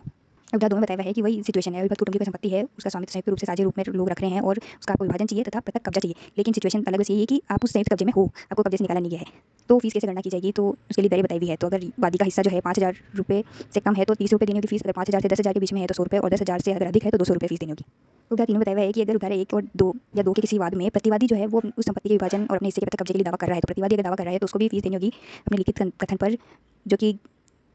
अगर प्रतिवादी को भी उस कब्जे से अपवर्जित कर दिया गया है तो उधार 1 का जो मामला है उसके बाजार मूल्य के आधे पर उसको फीस का संदाय करना होगा। और मान लो अगर उसको वो संयुक्त रूप से उस संपत्ति पर काबिज है ही तो उधार 2 में जैसे बताया हुआ है उन दरों का आधे पर आपकी फीस संगणित की जाएगी। मतलब कि अगर प्रतिवादी को दावा करना है ना तो उसको आधा जो मूल्य है उस पर फीस संगणना की जाएगी और प्रावधान उधार 1 और 2 के लागू होंगे। उधार 4 में बताया हुआ है कि उधार 1 या 2 में अंतर्विष्ट किसी वाद में अगर वादी या फिर प्रतिवादी कोई भी धारा 38 में निर्दिष्ट रूप में किसी डिक्री या फिर अन्य दस्तावेज को अगर रद्द कराना चाहता है तो वो जो रद्द करने का अनुतोष है उसके लिए उसको वो जो धारा 38 में बताया हुआ है उसमें बताए हुए अनुसार पृथक फीस देनी होगी। तो उधार 1 या 2 के किसी वाद में चाहे वादी हो चाहे प्रतिवादी हो आपको धारा 38 के रूप में किसी डिग्री या फिर अन्य दस्तावेज को अगर रद्द भी करवाना है तो उस अनुतोष के लिए जो धारा 38 में बताया हुआ है ना उसकी फीस आपको देनी होगी। अब धारा 36 भी किसी अविभक्त कुटुंब की संपत्ति में अगर किसी लोग संयुक्त और साझे रूप में स्वामित्वाधीन है और उस संपत्ति से आपको अगर उसके कब्जे से आपको अपवर्जित कर दिया गया है तो वादी को जो फीस है उसमें उस संपत्ति हिस्से पर के जो बाजार मूल्य है उस पर फीस संगणित की जाएगी। धारा 35 में तो क्या आपको पृथक कब्जा चाहिए था, लेकिन आपको धारा 36 में संयुक्त कब्जे से निकाल दिया गया तो आपको संयुक्त कब्जा चाहिए, आपको अलग नहीं होना है। अब धारा 36 में बताया हुआ है कि धारा 1 में बताया हुआ है कि अगर किसी संपदा के प्रशासन के लिए आपको कोई वाद डालना है तो फिर वाद जो है वाद पत्र पर धारा 45 में विनिर्दिष्ट दरों से फीस उगाई दी जाएगी। तो प्रशासक कौन होता है? जो किसी मान लो किसी व्यक्ति की मृत्यु हो गई तो उसका अगर उसने कोई वसीयत नहीं लिखी और कोई निष्पादक वगैरह नहीं है तो उसकी संपत्तियों को बंटवारा वगैरह करने के लिए प्रशासक की नियुक्ति के लिए जो लोग वाद दायर करते हैं, तो अगर आप वाद दायर कर रहे हो कि इसका प्रशासक नियुक्त कर दिया जाए तो उसके लिए धारा 45 में विनिर्दिष्ट दरें लगेंगी, लेकिन जो संपत्ति की वैल्यू उसके अनुसार धारा 45 में अलग दरें बताई हुई है वैसे। और धारा 2 में बताया हुआ है कि अगर कोई वादी है जो कि प्रशासक के लिए कोई वाद दायर कर रहा है संपत्ति के प्रशासन के लिए, उसमें उसका कोई हिस्सा निकलता है उस संपत्ति और आस्तियों में, और जो उसने वाद पत्र में फीस दी थी उससे अधिक उस जो उसका हिस्सा है उस संपत्ति और आस्तियों में उसके बाजार मूल्य पर संगणित फीस से अधिक फीस निकल रही है तो उसके पक्ष में डिग्री तब तक पारित नहीं की जाएगी जब तक कि वो इस अंतर को संदाय ना कर दे। मतलब कि पहली बात तो आपने जो प्रशासन की नियुक्ति के लिए वाद दायर किया तो अभी तो कुछ हिस्सा वगैरह निश्चित ही नहीं कि कितनी उसकी संपत्ति है, तो बाद में निश्चित हुआ कि हाँ इतनी वैल्यू की संपत्ति है और इसमें इतना हिस्सा वादी का बन रहा है, तो उसके हिस्से का बाजार मूल्य पर जब तक आप फीस का भुगतान नहीं कर देते जितना आपने वाद पत्र में दे दिया था वो तो हो गया, चलो जितना एक्स्ट्रा बच रहा है उस अंतर को जब तक आप भुगतान नहीं करोगे तब तक आपके पक्ष में डिग्री नहीं आएगी। अब दो बताया है कि अगर किसी प्रशासन के बाद में किसी प्रतिवादी के पक्ष में कोई भी धनराशि का संदाय या फिर आस्तियों में उसका हिस्सा को पुष्ट करने वाली कोई भी डिग्री तब तक पारित नहीं की जाएगी जब तक कि वो जो उसके हिस्से वाक्य मूल्य पर संगणित फीस का भुगतान नहीं कर देता। तो एक व्यक्ति ने तो वाद दायर किया कि प्रशासक को नियुक्त करो वगैरह और उसका हिस्सा तो बन गया और बाकी के लोग भी निकलेंगे, प्रतिवादी बनाया जाएगा उनको भी क्यों वो औरों के हिस्से में तो जाएगी, तो प्रतिवादी के रूप में जो है उसके हिस्से में तब तक कोई भुगतान नहीं किया जाएगा और तब तक उसको संपत्ति नहीं जाएगी जब तक कि वो फीस का संदाय नहीं करते। उदाहरण 4 में बताया है कि अगर उधार 2 या 3 के दिन किसी भी वादी या प्रतिवादी को संदेह फीस की संगणना करते समय ऐसे वादी या प्रतिवादी द्वारा उस दावे से संबंधित किसी अन्य कार्यवाही में अगर कोई फीस से संगत कर दी गई है जो कि उसी संपदा से संबंधित है उसके हिस्से के या फिर उसके भाग को दे जो संपदा के लिए उसने और कोई कार्रवाई कर रखी है तो उसमें जो फीस उसने दे दी तो उसका मुजरा किया जाएगा। मतलब कि यहाँ तो एक प्रशासक नियुक्त हो गया और यहाँ की कार्रवाई हो गई, उसमें आपको आदि प्रतिवादी बन गया, आप पूरा पैसा मिल गया, लेकिन आपने कहीं और भी कार्रवाई कर रखी थी उसी व्यक्ति की संपत्तियों में अपना हिस्सा लेने के लिए प्रशासक की नियुक्ति से पहले भी, तो अगर उसमें अगर कोई फीस आपने संदाय कर दी थी चाहे वादी ने चाहे प्रतिवादी ने तो उसका मुजरा कर लिया जाएगा धारा 2 और 3 की जो उसकी फीस बनती है उसमें। धारा 38 में बताया हुआ है, धारा 1 में बताया हुआ है कि अगर कोई धन के लिए या फिर अन्य संपत्ति जिसका कि धन के रूप में मूल्य निर्धारित किया जा सके, इसके लिए कोई डिग्री है या फिर कोई अन्य दस्तावेज है जिसमें कि वर्तमान में भविष्य में किसी धन या जंगम संपत्ति या स्थावर संपत्ति में कोई अधिकार, हक, हित, सचित, घोषित, संदेशित, परिसीमित या निरूपित होता है, तो ऐसे डिग्री या फिर दस्तावेज को अगर आपको रद्द करवाना है तो उसके बाद में जो फीस है वो उसकी विषय वस्तु के मूल्य पर संगणित की जाएगी। और ये मूल्य कैसे निकाला जाएगा, जैसे कि काम में बताया कि अगर उस संपूर्ण डिग्री या फिर दस्तावेज को अगर आपको रद्द करवाना है तो उस पूरी रकम या संपत्ति के मूल्य पर फीस देनी होगी जिसकी डिग्री में पारित किया गया, फिर दस्तावेज निष्पादित किया गया जिसके संबंध में। और हमें बताया कि अगर डिग्री या दस्तावेज किसी भाग को रद्द करवाना है तो उस रकम या फिर संपत्ति के उतने मूल्य के उतने भाग को पर आपको फीस देनी होगी। अब धारा 2 में बताया कि अगर वो डिग्री या दस्तावेज ऐसी है जिसके अधीन जो दायित्व उसका विभाजन किया नहीं जा सकता, तो जो आप वो और आपको जो दावाकृत अनुतोष है जो वादी रद्द करवाना चाह रहा है वो किसी मद विशेष या फिर संपत्ति में वादी के किसी हिस्से से संबंधित है, तो वो जो फीस है वो संपत्ति के हिस्से के मूल्य पर या फिर डिग्री की जो रकम है इनमें से जो भी कम हो उस पर संगणित की जाएगी। तो आपको डिग्री या दस्तावेज का कोई भाग को रद्द करवाना है, लेकिन उसका विभाजन तो नहीं हो सकता, लेकिन उसमें जो आपका हिस्सा है वो तो अगर निकाला जा सकता है तो उस हिस्से के मूल्य पर, और अगर नहीं निकाला जा सकता तो उस डिग्री के रकम पर, अगर इसमें जो भी कम होगी कि आपका अगर हिस्सा निकाला जा सकता है तो हिस्सा कम होगा उस पर संगणित कर जाएगी, और अगर नहीं निकाला जा सकता तो डिग्री की रकम पर आपको संगणित करनी पड़ेगी। अब स्पष्टीकरण में बताया हुआ है कि इस धारा के लिए जो कोई पंचाट है उसको भी डिग्री समझा जाएगा अगर उसको पंचाट को पास करवाना हो तो। अब धारा 39 ये कुर्की से संबंधित है, तो धारा 1 में बताया हुआ है कि अगर कोई भी सिविल या फिर राजस्व न्यायालय द्वारा किसी संपत्ति को, चाहे वो जंगम हो या फिर स्थावर हो या फिर उसमें कोई हित हो या फिर उसकी किसी आमदनी में किसी हित की कुर्की कर ली गई है, तो उस कुर्की को पास कराने के लिए या फिर अगर किसी कुर्की को अपास कराने के लिए किसी आवेदन पर जो आदेश आ गया था उस आदेश को अपास कराने के लिए, मतलब कि वादी प्रतिवादी दोनों कर सकते हैं कि किसी की संपत्ति कुर्की होगी तो अब वो आवेदन करेगा कि इसको कुर्की को पास कर दो, और मान लो उस कुर्की को पास करने का आवेदन किया गया और मंजूर कर ली गई, तो जो दूसरा व्यक्ति है वो तो परेशान होगा कि कुर्की को पास कैसे कर लिया गया, तो उसको आदेश को भी पास करने के लिए अगर आपको वाद डालना है तो वो उस रकम पर संगणित किया जाएगा। दो ऑप्शन है, तो फीस उस रकम पर जिसके लिए संपत्ति कुर्क की गई थी, मतलब कोई रकम होगी जिसके लिए तो संपत्ति वगैरह कुर्क की जा रही है तो उस रकम पर, या फिर कुर्क की गई संपत्ति की बाजार मूल्य की एक चौथाई, इन दोनों का एक चौथाई निकालना है अपन को, और इसमें से जो भी रकम कम निकलेगी ना उस पर फीस का संगणना की जाएगी। या तो वो रकम कम होगी जो जिसके लिए संपत्ति कुर्की की गई या फिर संपत्ति खुद की बाजार मूल्य ही कम होगा, तो इन दोनों में से जो भी कम है उनका एक चौथाई निकाल के उस पर संगणना की जाएगी। और उदाहरण 2 में बताया कि किसी सिविल या राजस्व न्यायालय की किसी संक्षिप्त विनिश्चय या फिर किसी आदेश को अगर पास कराना है, तो ऊपर तो कुर्की पास करा रहे थे, अब यहाँ पे कोई भी संक्षिप्त विनिश्चय या फिर कोई आदेश उसको पास कराना है तो फीस अगर वादी कोई विषय वस्तु है तो उसके बाजार मूल्य के एक चौथाई पर संगणित की जाएगी, और अगर अन्य कोई मामला है तो धारा 45 में विनिर्दिष्ट दरों से संदेह होगी। जब विषय वस्तु का अगर कोई बाजार मूल्य है तो उसका एक चौथाई, और अगर अन्य कोई मामला है तो धारा 45 में विनिर्दिष्ट दरें। अब स्पष्टीकरण में बताया हुआ है कि इस धारा के प्रयोजन के लिए जो सहकारी सोसाइटी के जो रजिस्टर्ड होते हैं ना उसको भी सिविल न्यायालय माना जाएगा। अब धारा 40 में बताया हुआ है विनिर्दिष्ट पालन की कोई बात हो तो चाहे उसमें आपको कब्जा चाहिए हो किसी संपत्ति का या फिर बिना कब्जे के हो, विनिर्दिष्ट पालन किसी भी तरीके का हो, उसमें कैसे गणना की जाएगी, तो काम बताया हुआ है कि अगर विक्रय की कोई संविदा है तो जो प्रतिफल की रकम है उस पर संगणित की जाएगी। काम बताया हुआ है कि अगर बंधक की कोई संविदा है तो जो बंधकदार से प्रत्याभूत करना चाह रहा है रकम को उस रकम पर संगणित की जाएगी। तो बंधकदार ने भले ही चाहे तो लोन का अमाउंट या फिर उसके ब्याज के अमाउंट को जिसके लिए भी उसने जिस भी रकम को प्रत्याभूत करने के लिए सहमत हुआ है उस रकम के पर संगणित की जाएगी। अगर में बताया हुआ है कि पट्टे की कोई संविदा है तो उसमें कैसे कैलकुलेशन की जाएगी, जो पट्टे का वार्षिक भाटक है, औसत वार्षिक भाटक, मतलब कि अगर 10-15 साल के लिए कोई पट्टा है और सालों साल बढ़ती भी है अगर वार्षिक भाटक, तो उस वार्षिक भाटकों का औसत किया जाएगा, उसको लिया जाएगा, और अगर कोई जुर्माना और प्रीमियम है तो इन सबको कुल मिलाकर जो रकम निकलेगी उस पर संगणित की जाएगी फीस, जुर्माना, प्रीमियम और औसत वार्षिक भाटक। अब हमें बताया कि कोई विनिमय की संविदा है तो उसमें या तो प्रतिफल की रकम पर, और अगर प्रतिफल नहीं डिसाइड हो पा रहा है तो किसी विनिमय क्या होता है, किसी संपत्ति को दो दूसरी संपत्ति ले लो तो अगर उस संपत्ति के बाजार मूल्य है तो उस पर संगणित कर दिया जाएगा। अगर प्रतिफल है तो मान लो कि आप गाड़ी बेच रहे हो तो उस गाड़ी की वैल्यू है 1 लाख रुपये, उसके बदले में कोई चीज़ ले रहे हो तो यहाँ प्रतिफल तो है तो उस 1 लाख रुपये पर कर दो, अगर नहीं है कुछ भी प्रतिफल तो जो भी संपत्ति आप दे रहे हो उसकी बाजार मूल्य पर संगणित कर लो। अब हमें बताया कि किसी मामले में अगर विषय वस्तु का कोई प्रतिफल का बाजार मूल्य हो तो उस बाजार मूल्य पर, और अगर प्रतिफल का कोई बाजार मूल्य ना हो तो धारा 45 में विनिर्दिष्ट दरों पर संगणना की जाएगी। अब धारा 43 में बताया हुआ है कि कोई भूस्वामी या फिर अभिधारी के बीच वाद हो तो उस पर गणना कैसे की जाएगी। तो धारा 1 में बताया हुआ है कि भूस्वामी या अभिधारी के बीच में अगर निम्न वाद है, तो पहला है कि किसी अभिधारी से पट्टे का प्रतिलेख परिवर्तित कराने के लिए, मतलब कि पट्टा तो जो है भूस्वामी अभिधारी को दे देता है, लेकिन अब अभिधारी पट्टे के स्वामी के पास भी तो कोई प्रूफ हो, तो जो अभिधारी से प्रतिलेख परिवर्तित करे जाने के लिए अगर कोई वाद है, और काम बताया कि अगर भाटक में वृद्धि का कोई वाद है, गण बताया भूस्वामी से पट्टा अगर परिवर्तित कराए जाने के लिए, मतलब कि भूस्वामी से अगर पट्टा चाहिए, एक तो था प्रतिलेख चाहिए था अभिधारी से, भूस्वामी से पट्टा चाहिए, और गण बताया हुआ है कि अगर स्थावर संपत्ति के कब्जे की वापसी के लिए जिसे कि भूस्वामी द्वारा आपको अवैध रूप से बेदखल कर दिया गया था। अब बताया कि अधिभोग के किसी अधिकार को सिद्ध या फिर नासाबित करने के लिए, मतलब कि आपको जब क्या उस अधिभोग का अधिकार है भी या नहीं उसको सिद्ध या फिर नासाबित करने के लिए कोई वाद है, तो इसमें फीस दी जाएगी जो भी वाद पत्र को प्रस्तुत करने की तारीख थी उससे ठीक पूर्ववर्ती वर्ष में जो भाटक था उस पर। अब उदाहरण 2 में बताया हुआ है कि किसी अभिधारी से जो कि इस अभिधारी से संपत्ति का कब्जा वापस चाहिए भूस्वामी को, अब इसमें वो अभिधारी भी सम्मिलित है जो कि जो अभिधारी है उसका प्रवेशान होने के पश्चात भी उसको अधिधारण कर रखा है। उदाहरण 2 का वाद कौन लाएगा, भूस्वामी लाएगा। जब आपको उस अभिधारी से कब्जा वापस चाहिए तो वो फीस किस पर दी जाएगी, जो आपका अगर कोई प्रीमियम है तो प्रीमियम, और वाद पत्र को प्रस्तुत करने की ठीक पूर्व जो उस संपत्ति का भाटक था उस पर संगणित की जाएगी। जो प्रीमियम क्या होता है कि एडवांस रेंट होता है जो कि पहले ले लेते हैं, अगर उसका जब खत्म होता है वो लीज का एग्रीमेंट तब वो प्रीमियम वापस भुगतान करना। अब स्पष्टीकरण में बताया है कि अगर भाटक में अतिधारण, मतलब कि कोई अभिधारी है जो कि अतिधारण कर रहे हुए है उस संपत्ति को, तो उसका जो भाटक है उसमें उसके द्वारा जो संदेह नुकसान है उसको सम्मिलित किया जाएगा कि लीज का पीरियड खत्म हो गया तो भी वो उसको उपभोग कर रहा है तो उसको नुकसान भी देनी होगी, तो उसको भाटक में इंक्लूड किया जाएगा। अब धारा 42 में अंतरकालीन लाभों के लिए वाद से संबंधित फीस है, तो धारा 1 में बताया है कि अगर कोई अंतरकालीन लाभों का कोई वाद है या फिर किसी स्थावर संपत्ति और उससे होने वाले अंतरकालीन लाभों के लिए कोई वाद है, क्योंकि पहले तो सिर्फ आपको लाभ चाहिए और दूसरे में अगर स्थावर संपत्ति के साथ उसका लाभ भी चाहिए तो उससे संबंधित कोई वाद है तो फीस की जो गणना है वो दावाकृत रकम पर संगणित की जाएगी। और अगर यह निश्चित किया जाता है कि जो दावाकृत लाभ है वो अधिक है जो आपने वाद पत्र में लिखे हैं तो आपके पक्ष में डिग्री तब तक नहीं दी जाएगी जब तक आप उस अंतर की फीस को संदर्भ नहीं कर दो। उदाहरण 1 में तो आपने अंतरकालीन लाभ के लिए वाद ही डाला है, और उदाहरण 2 में बताया कि किसी डिग्री में निर्देश है कि जो वाद के संचित किए जाने से पहले या फिर उसके बाद में संपत्ति पर जो भी अंतरकालीन लाभ हुए हैं उसके बारे में जांच की जाए, तो अंतिम डिग्री जो है तब तक पारित की जाएगी जब तक कि आप वास्तविक रूप में जो संदर्भ फीस है उसका और जो आपने उस फीस का अंतर जो कि अगर ये जो लाभ है डिग्री की तारीख तक जोड़ लिए जाके समाविष्ट की जाती तो वो फीस जो निकलती है उसमें के बीच का जो भी अंतर है उसको आप दे नहीं देते। तो डिग्री की तारीख तक जो भी लाभ को जोड़ते हुए फीस आपकी बन रही है और आपने जो वास्तव में फीस दी है उसके अंतर को जब तक आप डिग्री नहीं देते तब तक अंतिम डिग्री नहीं फाइल की जाएगी। अगर तीन बताया हुआ है कि अगर डिग्री या अंतिम डिग्री की तारीख के पश्चातवर्ती काल के लिए भी अगर कोई अंतकालीन लाभ दिया जाना है तो जो डिग्री या फिर अंतिम डिग्री है तब तक निष्पादित नहीं की जाएगी जब तक कि उस निष्पादन में दावा रकम पर संगठित फीस का संदाय नहीं किया जाता। अब धारा 43 में बताया हुआ है कि जो सिविल प्रक्रिया संहिता 1908 की धारा 93 और 92 के अधीन कोई अनुतोष के लिए विवाद है तो उस पर जो फीस होगी वो 30 रुपये होगी फिक्स। धारा 91 92 क्या है, लोक विषयों से संबंधित। धारा 91 में लोक न्यूसेंस से संबंधित विवाद है। धारा 92 में लोक पूर्त कार्य की जो धार्मिक ट्रस्ट वगैरह होते हैं उससे संबंधित विवाद आते हैं तो उसके लिए दोनों के लिए 30 रुपये फिक्स है। अब धारा 44 में बताया हुआ है कि जो अंतराविवाची विवाद है उसमें अंतराविवाची विवाद उसमें कैसे फीस दी जाएगी। तो धारा 1 में बताया हुआ है कि अगर अंतराविवाची विवाद का अगर आप वाद पत्र डाल रहे हो तो उसके लिए धारा 45 में विदेश दर से आप फीस संदेह कर दो। वाद कौन दायर करता है, जो कि तीसरा पर्सन होता है। वाद होता है कि दो लोगों के बीच में होता है, वो तीसरे व्यक्ति से कोई धन वगैरह क्लेम कर रहे होते हैं तो जो तीसरा व्यक्ति जो वाद पत्र दायर करेगा उसमें 45 के अनुसार विनिर्दिष्ट दर से फीस दे देगा। अब धारा 2 में बताया हुआ है तो क्या दोनों है कि अगर जहाँ दावेदारों के बीच में विवाद परिचित किए जा रहे हैं और जो ऋण की रकम या फिर धन की राशि अन्य जंगम या स्थावर संपत्ति जो बाकी विषय वस्तु है उसके बाजार मूल्य पर फीस की संगणना की जाएगी। और ऐसी जो संगणना की जाएगी ना विवाद परिचित किए जाएंगे तो उस टाइम तो विषय वस्तु के बाजार मूल्य पर वास्तव में जो संगणित फीस है उसको दिया जाएगा। तो जो वाद पत्र पर आपने फीस संग्रह कर दी उसको मुद्रा कर दिया जाएगा इसमें, और जो बच जाएगा अमाउंट उसको दावेदारों के बीच में बराबर हिस्से में बांट दिया जाएगा। तो जो दावेदार एक दूसरे के विरुद्ध दावा कर रहे हैं उस धन संपत्ति से संबंधित तो उनको बराबर बराबर वो जो शेष रही फीस है उसका भुगतान करना होगा। उदाहरण के बताया कि जो न्यायालय के अधिकारी को निर्धारित करने के लिए जो मूल्य होगा वो क्या होगा, तो ऋण की रकम या फिर धनराशि होगी वो, या फिर अगर कोई अन्य संपत्ति है तो उसका बाजार मूल्य जिससे वाद संबंधित है इसके अनुसार तय किया जाएगा कि न्यायालय के अधिकारी तक ऐसी कौन है कि नहीं है। अब धारा 45 में बताया है कि ऐसे वाद जिसके लिए अन्यथा कहीं उपबंध नहीं है उस पर जो दरें होंगी फीस की वो विवादित विषय वस्तु की रकम के मूल्य के अनुसार निम्न होगी। कि अगर 1000 रुपये से कम का मूल्य है विषय वस्तु का तो 10 रुपये, अगर 1000 से 3000 के बीच में है तो 30 रुपये, 3000 से 5000 के बीच में है तो 100 रुपये, 5000 से 10,000 के बीच में है तो 200 रुपये, और 10,000 से अगर अधिक है तो 300 रुपये। अब धारा 46 में बताया है कि जो लोक प्रयोजन के लिए संपत्ति का अर्जन करती है सरकार तो उसमें जब आपको मुआवजा मिल रहा है उससे संबंधित कोई आदेश है उससे विरुद्ध आपको अगर अपील करनी है तो उसके ज्ञापन पर जो फीस होगी वो उस अधिनियमित रकम और अपीलार्थी द्वारा दावा रकम के बीच का जो अंतर है उस पर संगणित की जाएगी। जो अधिनियमित रकम है और आप जो एक्स्ट्रा रकम मांग रहे हो उसके बीच में जो अंतर है, जो आप रकम मांग रहे हो और जो अधिनियमित रकम के बीच में जो अंतर है उसको उस पर फीस देनी होगी। और धारा 27 में बताया है कि अगर अपील में संदेह फीस है तो उतनी होगी जो कि विषय वस्तु पर प्रथम न्यायालय में संदेह होती है। तो जो भी पीछे अपन ने सेक्शन पढ़े उसमें जैसे भी आरोप प्रथम न्यायालय में जैसे फीस देनी होती है वैसे अपील न्यायालय में देनी होगी। और अंतिम बताया है कि किसी न्यायालय की जो पारित प्रारंभिक डिग्री है उसके विरुद्ध अपील लंबित है और अंतिम डिग्री के विरुद्ध भी अपील करनी है तो उसके ज्ञापन पर जो फीस होगी वो प्रारंभिक डिग्री के जो ये जो अपील पर आपने संग्रह कर दी उससे मुद्रा कर दी जाएगी। किसी न्यायालय की पहले प्रारंभिक डिग्री आई तो उससे के लिए आपने अपील की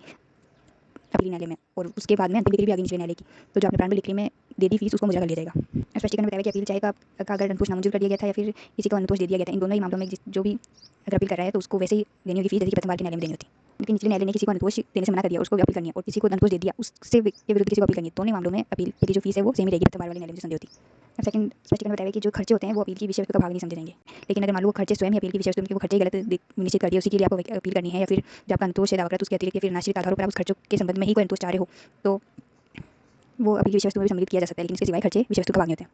स्पष्टीकरण 3 बताया है कि किसी दावे में अगर जब वाद संचित किया गया उसके पश्चात का ब्याज भी देना सम्मिलित है तो डिग्री की तारीख के लंबित रहने के दौरान जो भी आपका ब्याज बना है उस ब्याज को भी आपकी विषय वस्तु का भाग माना जाएगा जब तक कि आप उस ब्याज को त्याग ही ना दो। क्योंकि अगर आप इंक्लूड करते हो तो आपको उस विषय वस्तु का भाग हो जाएगा, उसमें फीस देनी होगी। अगर आप उस ब्याज को त्याग दोगे तो आपकी फीस कम हो जाएगी। अब चौथे स्पष्टीकरण बताया है कि जो अपील में आप प्रथम न्यायालय में अपने को अनुतोष मांगा उसको नामंजूर कर दिया गया, अब आप उस अनुतोष से अन्य को अनुतोष अपील न्यायालय में मांग रहे हो तो उसके लिए आपको वही फीस देनी होगी जो कि अगर आपने प्रथम न्यायालय में मांगी होता वो अनुतोष तो उस पर संदेह होता। अब स्पष्टीकरण 5 में बताया है कि अगर फीस की संगणना के लिए अगर अपील की जो विषय वस्तु है उसका बाजार मूल्य निश्चित किया जाना तो बाजार मूल्य की तारीख का होना चाहिए, तो वो जो वाद पत्र प्रस्तुत करने की तारीख पर बाजार मूल्य था उसको लेंगे गणना में। अपील प्रस्तुत करने के दिनांक को नहीं, जब वाद आपने पहले प्रस्तुत किया उस दिन जो भी विषय वस्तु का मूल्य बाजार मूल्य था उस पर संगणना की जाएगी। अब अध्याय 5 है वादों के मूल्यांकन से संबंधित, कि जहाँ पे न्यायालय की अधिकारिता को निर्धारण करने के लिए वादों का मूल्यांकन कैसे कैसे किया जाएगा। धारा 48 में बताया है कि किसी भी वाद में जिसके मूल्य के संबंध में न्यायालय की अधिकारिता के अवधारण के प्रयोजन के लिए इस अधिनियम में या फिर अन्य किसी भी विधि में कोई विनिर्दिष्ट उपबंध नहीं है तो उस प्रयोजन के लिए इस अधिनियम के अधीन जो संदेह फीस की संगणना के प्रयोजन के लिए मूल्य है उसी मूल्य पर वाद का मूल्यांकन भी कर दिया जाएगा, अधिकारिता के लिए उसी मूल्य को ले लिया जाएगा। उदाहरण 2 में बताया है कि अगर किसी वाद में इस अधिनियम के अधीन फीस जो है नियत दर से ही संदेह मतलब जो फिक्स ही है कि 20 रुपये 30 रुपये से वाद में होगा, तो अगर मान लो कि फिक्स है दर तो फिर अधिकारिता के लिए न्यायालय की किस मूल्य को लिया जाएगा, तो मूल्य जो होगा वो बाजार मूल्य को लिया जाएगा। और अगर मान लो कि मूल्य को धन में आधारित करना संभव नहीं है तो वो रकम ली जाएगी जो वाद पत्र में कथित की जाएगी वादी द्वारा। तो ये धारा क्या थी, जो किसी न्यायालय की अधिकारिता को निर्धारित करने के लिए जो वाद का मूल्य होता है वो कैसे निर्धारित किया जाएगा।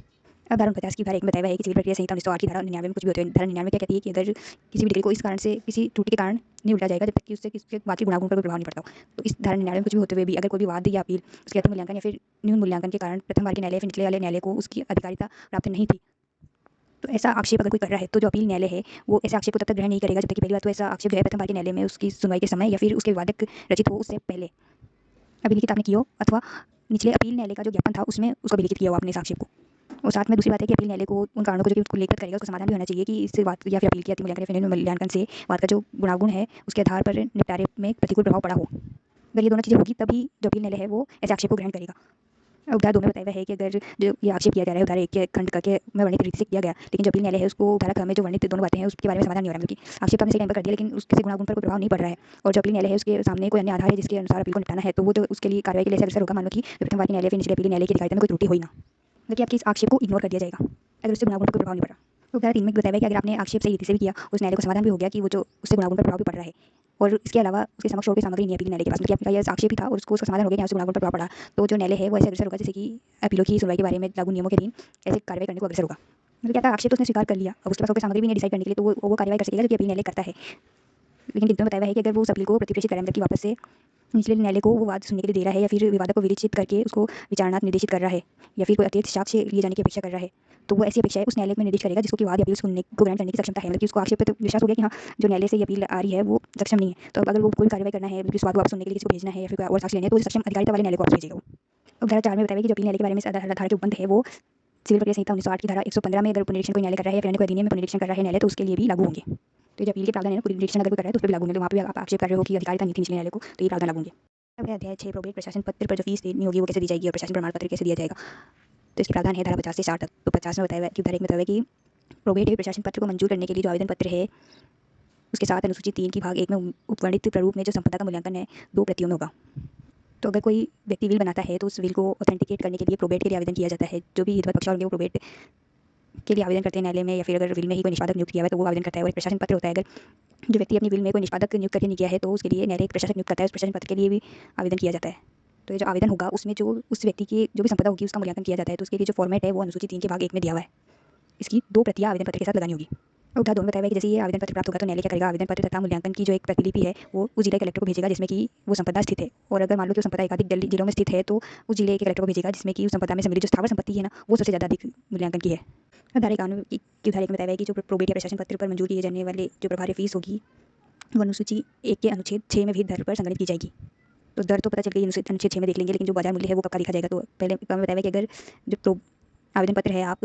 मृतक की मृत्यु की तारीख से 1 वर्ष के अंदर अंदर अगर फाइल कर दे रहे हो तो जो मृतक की मृत्यु का तारीख है ना उस तारीख को जो बाजार मूल्य था उस पर फीस की गणना की जाएगी। और खंड बताया कि अगर आवेदन पत्र आप मृत्यु की तारीख से 1 वर्ष की समाप्ति के बाद फाइल कर रहे हो तो वो आवेदन पत्र की तारीख पर जो आपका बाजार मूल्य है उस पर गणना की जाएगी। तो दोनों डिफरेंस है कि एक तो मृत्यु की तारीख ली जाएगी और एक अगर 1 साल के बाद कर रहे हो तो आप आवेदन पत्र की जो तारीख है उस पर बाजार मूल्य पर। इन परंतु में बताया हुआ है कि अगर कोई ऐसी संपत्ति है जो कि न्यास के रूप में धारण की कर रखी थी मृतक ने और उसमें ना तो कोई फायदाप्रद हित था और ना तो उसको फायदाप्रद हित प्रदान करने की सामान्य शक्ति थी, तो उस संपत्ति को फीस की गणना में नहीं लिया जाएगा। स्पष्टीकरण बताया हुआ है कि मिताक्षरा विधि में से नियंत्रित किसी अविभक्त हिंदू कुटुंब के किसी सदस्य की मृत्यु हो जाती है और उस मृतक की संपदा के लिए प्रोबेट या फिर प्रशासन पत्र के आवेदन जो है उस हिंदू कुटुंब का कोई सदस्य कर रहा है, तो उस फीस की गणना उस अविभक्त संपत्ति के उस हिस्से से की जाएगी जिस पर कि वो मृतक की जब मृत्यु हुई से ठीक पूर्व अगर उस संपदा का विभाजन कर दिया जाता तो उस मृतक के जो हिस्से में संपत्ति आती उस पर गणना की जाएगी। और धारा 2 क में बताया हुआ है कि जो फीस की गणना की जाएगी उसके लिए अगर अनुसूची 3 के भाग 1 के उपखंड ख में जो वर्णित मदे है वो उस संपदा के मूल्य में से काट ली जाएगी। मतलब कि आप संपदा की तो वैल्यू लगा रहे हो तो उसकी कुछ देता भी होगी मृतक की, तो वो जो देता है जैसे कि कोई ऋण वगैरह है, बंधक उसको चुकाने थे, या फिर जो अपने पहले पर्दों में पढ़ा ना कि अगर उसका कोई न्यास है जिसका कोई फायदा प्रद हित नहीं है तो उस संपत्ति को भी हटा दिया जाएगा। मतलब कि कुछ खर्चों को घटाने का प्रावधान है वहाँ पे जाकर, जैसे कि वो जो मृत्यु पर जो उसके खर्च होंगे वो भी हटा देंगे। और परंतु में बताया हुआ है कि अगर संपदा के किसी केवल भाग के लिए प्रोबेट या फिर प्रशासन पत्र के लिए आवेदन है तो ऐसे संपदा में से किसी भाग के लिए कर रहे हो तो आप उसमें से जो है कोई ऋण अंत्येष्टि क्रिया में जो उसकी मृत्यु के खर्चे हैं और ये उत्तरक्रम से संबंधित कोई व्यय और संपदा के किसी हिस्से पर जो कि ऐसे हिस्से पर कोई बंधक जो कि उस मृतक के हिस्से से संबंधित नहीं है तो उस बंधक को आप घटा नहीं पाओगे। और दूसरा परंतु ये है कि अगर भारतीय उत्तराधिकार अधिनियम 1925 के भाग 10 के अधीन किसी संपदा के लिए प्रमाण पत्र पहले ही मंजूर कर दिया गया है उसके बाद में वापस उसी संपदा से संबंधित किसी प्रोबेट या प्रशासन पत्र की मंजूरी के लिए कोई फीस अगर है तो जो पूर्ववर्ती मंजूरी पर जो फीस दे दी गई थी उसको रकम को काटा जाएगा। अब ख में बताया हुआ है कि अगर किसी संपत्ति के संबंध में कोई नियोजन शक्ति मृत व्यक्ति में निहित थी या जो शक्ति जो उसका जिसका सृजन उसने विल में किया है तो उस शक्ति को भी हिसाब में लिया जाएगा और जिस संपत्ति की विषय वस्तु से संबंधित वो शक्ति है उस शक्ति का मूल्य उस संपत्ति के मूल्य के अनुसार समझा जाएगा। तो किसी संपत्ति से संबंधित सिर्फ नियोजन शक्ति किसी मृत व्यक्ति के पास है तो इस शक्ति को भी उसकी संपत्ति माना जाएगा और उस शक्ति की जो वैल्यू होगी संपत्ति की जो वैल्यू उसके अनुसार डिसाइड की जाएगी। तो धारा 52 में बताया हुआ है कि किसी प्रोबेट या फिर प्रशासन पत्र को मंजूर करने के लिए सिर्फ इस कारण से विलंब नहीं किया जाएगा कि उस तक का धारा 50 की धारा 2 में कलेक्टर को निर्देश दिया गया है या फिर धारा 54 की धारा 5 के अधीन उस कलेक्टर ने कोई प्रस्ताव किया है तो ये जो आवेदन किया है उसमें उसको मंजूर करने में कोई डिले नहीं किया जाएगा। अगर आपको कलेक्टर को भेजना है उस आवेदन को इस कारण से या फिर 54 के अधीन कोई जो कलेक्टर है कोई प्रस्ताव आपको कर रहा है उसके कारण प्रोबेट को मंजूर करने में विलंब नहीं किया जाएगा अगर उस प्रोबेट के लिए जो फीस है उसका संदायक कर दे रहा है व्यक्ति। तो इस मूल्यांकन पर जो कि आवेदन में जो मूल्यांकन है उस पर कर दे फीस का भुगतान या फिर जो धारा 54 की धारा 3 के अधीन संशोधित मूल्यांकन उस पर फीस का भुगतान कर दिया जा रहा है। धारा 54 क्या है जहाँ कलेक्टर जांच कर रहा है कि उसका मूल्यांकन सही है कि नहीं है और अगर इसके लिए कोई भी आक्षेप किया जा रहा है फिर का मूल्यांकन है तो अगर संशोधित मूल्यांकन पर फीस आप दे रहे हो तो उस प्रोबेट को मंजूर कर दिया जाएगा। और परंतु में बताया है कि न्यायालय किसी प्रोबेट या फिर प्रशासन पत्र को फीस का संदाय न होने पर भी मंजूर कर सकता है अगर जो महाप्रशासक होता है वो अपनी पदीय हैसियत में न्यायालय को ये परिवचन दे दे कि फीस का समय पर भुगतान कर दिया जाएगा। अगर एडमिनिस्ट्रेटर जनरल परिवर्तन कर रहा है, समाधान करवा रहा है न्यायालय को यहाँ टाइम पर हो जाएगा भुगतान, तो प्रोबेट या प्रशासन पत्र को मंजूरी दे दी जाएगी। अब धारा 53 की धारा 1 में बताया कि अगर कोई संपदा है उसकी संपूर्ण संपत्ति के संबंध में कोई प्रोबेट या प्रशासन पत्र पहले प्रदान किया गया है और उसके ऊपर पूर्ण फीस का भुगतान कर दिया गया है और उसी संपदा से संबंधित वापस से किसी प्रोबेट के लिए या फिर प्रशासन पत्र के लिए आवेदन आ रहा है तो उस पर जो फीस होगी संदेह नहीं होगी।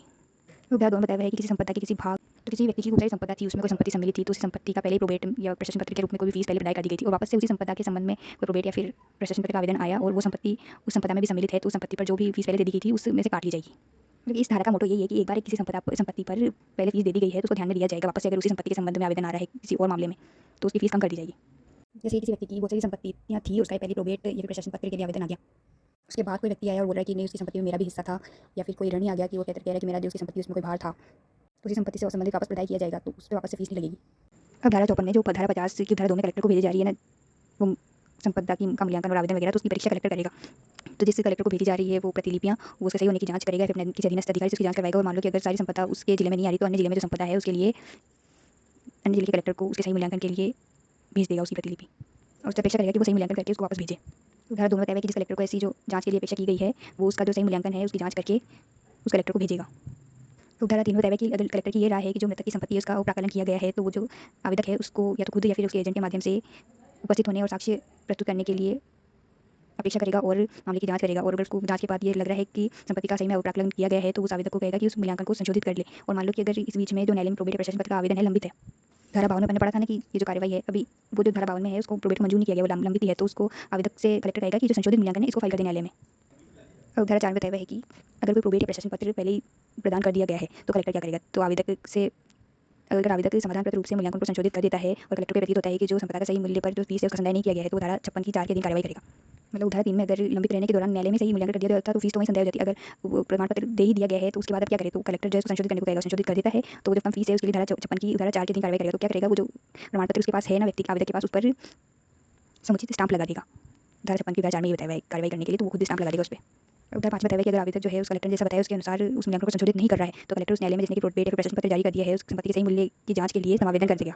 जब आवेदक नहीं मान रहा कलेक्टर जो मूल्यांकन कर रहा है उसको, तो फिर अब क्या करेगा, न्यायालय जांच करेगा। परंतु बताया कि ऐसा जो समावेदन है भारतीय उत्तराधिकार अधिनियम 1925 की धारा 317 में अपेक्षित तालिका के प्रदर्शन की तारीख से 6 माह की समाप्ति के बाद नहीं किया जाएगा। इसको वैसे याद कर लो, इसकी धारा 317 में तालिका प्रदर्शित की जाती है तो उस तालिका के प्रदर्शन से 6 माह के बाद अगर ऐसा समावेदन किया जा रहा है तो वो मंजूर नहीं किया जाएगा। धारा 55 में वो जो आवेदन न्यायालय के पास आ गया तो धारा 1 में बताया है कि जो कलेक्टर समावेदन करेगा धारा 54 की धारा 5 में, तो उस पर न्यायालय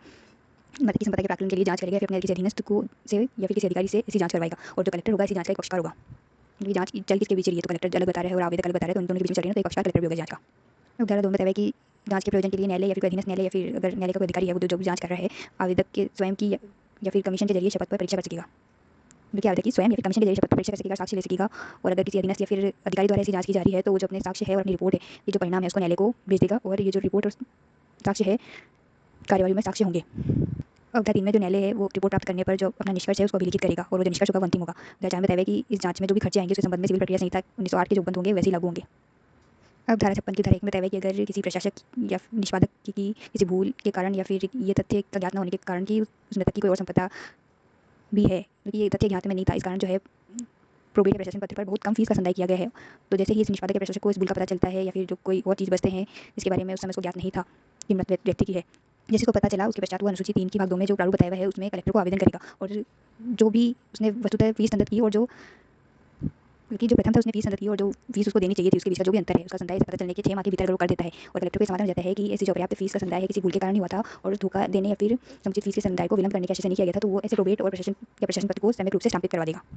तो धारा 2 में बताया है कि धारा 1 में बताई हुई समय अवधि की प्रशासक द्वारा 6 माह की अवधि के भीतर कम रही फीस का संदाय नहीं किया जाता है तो उस कम रही फीस की रकम के 5 गुने के बराबर की राशि जो है संपत्ति की जाएगी, मतलब कि फाइन लगेगा 5 गुना।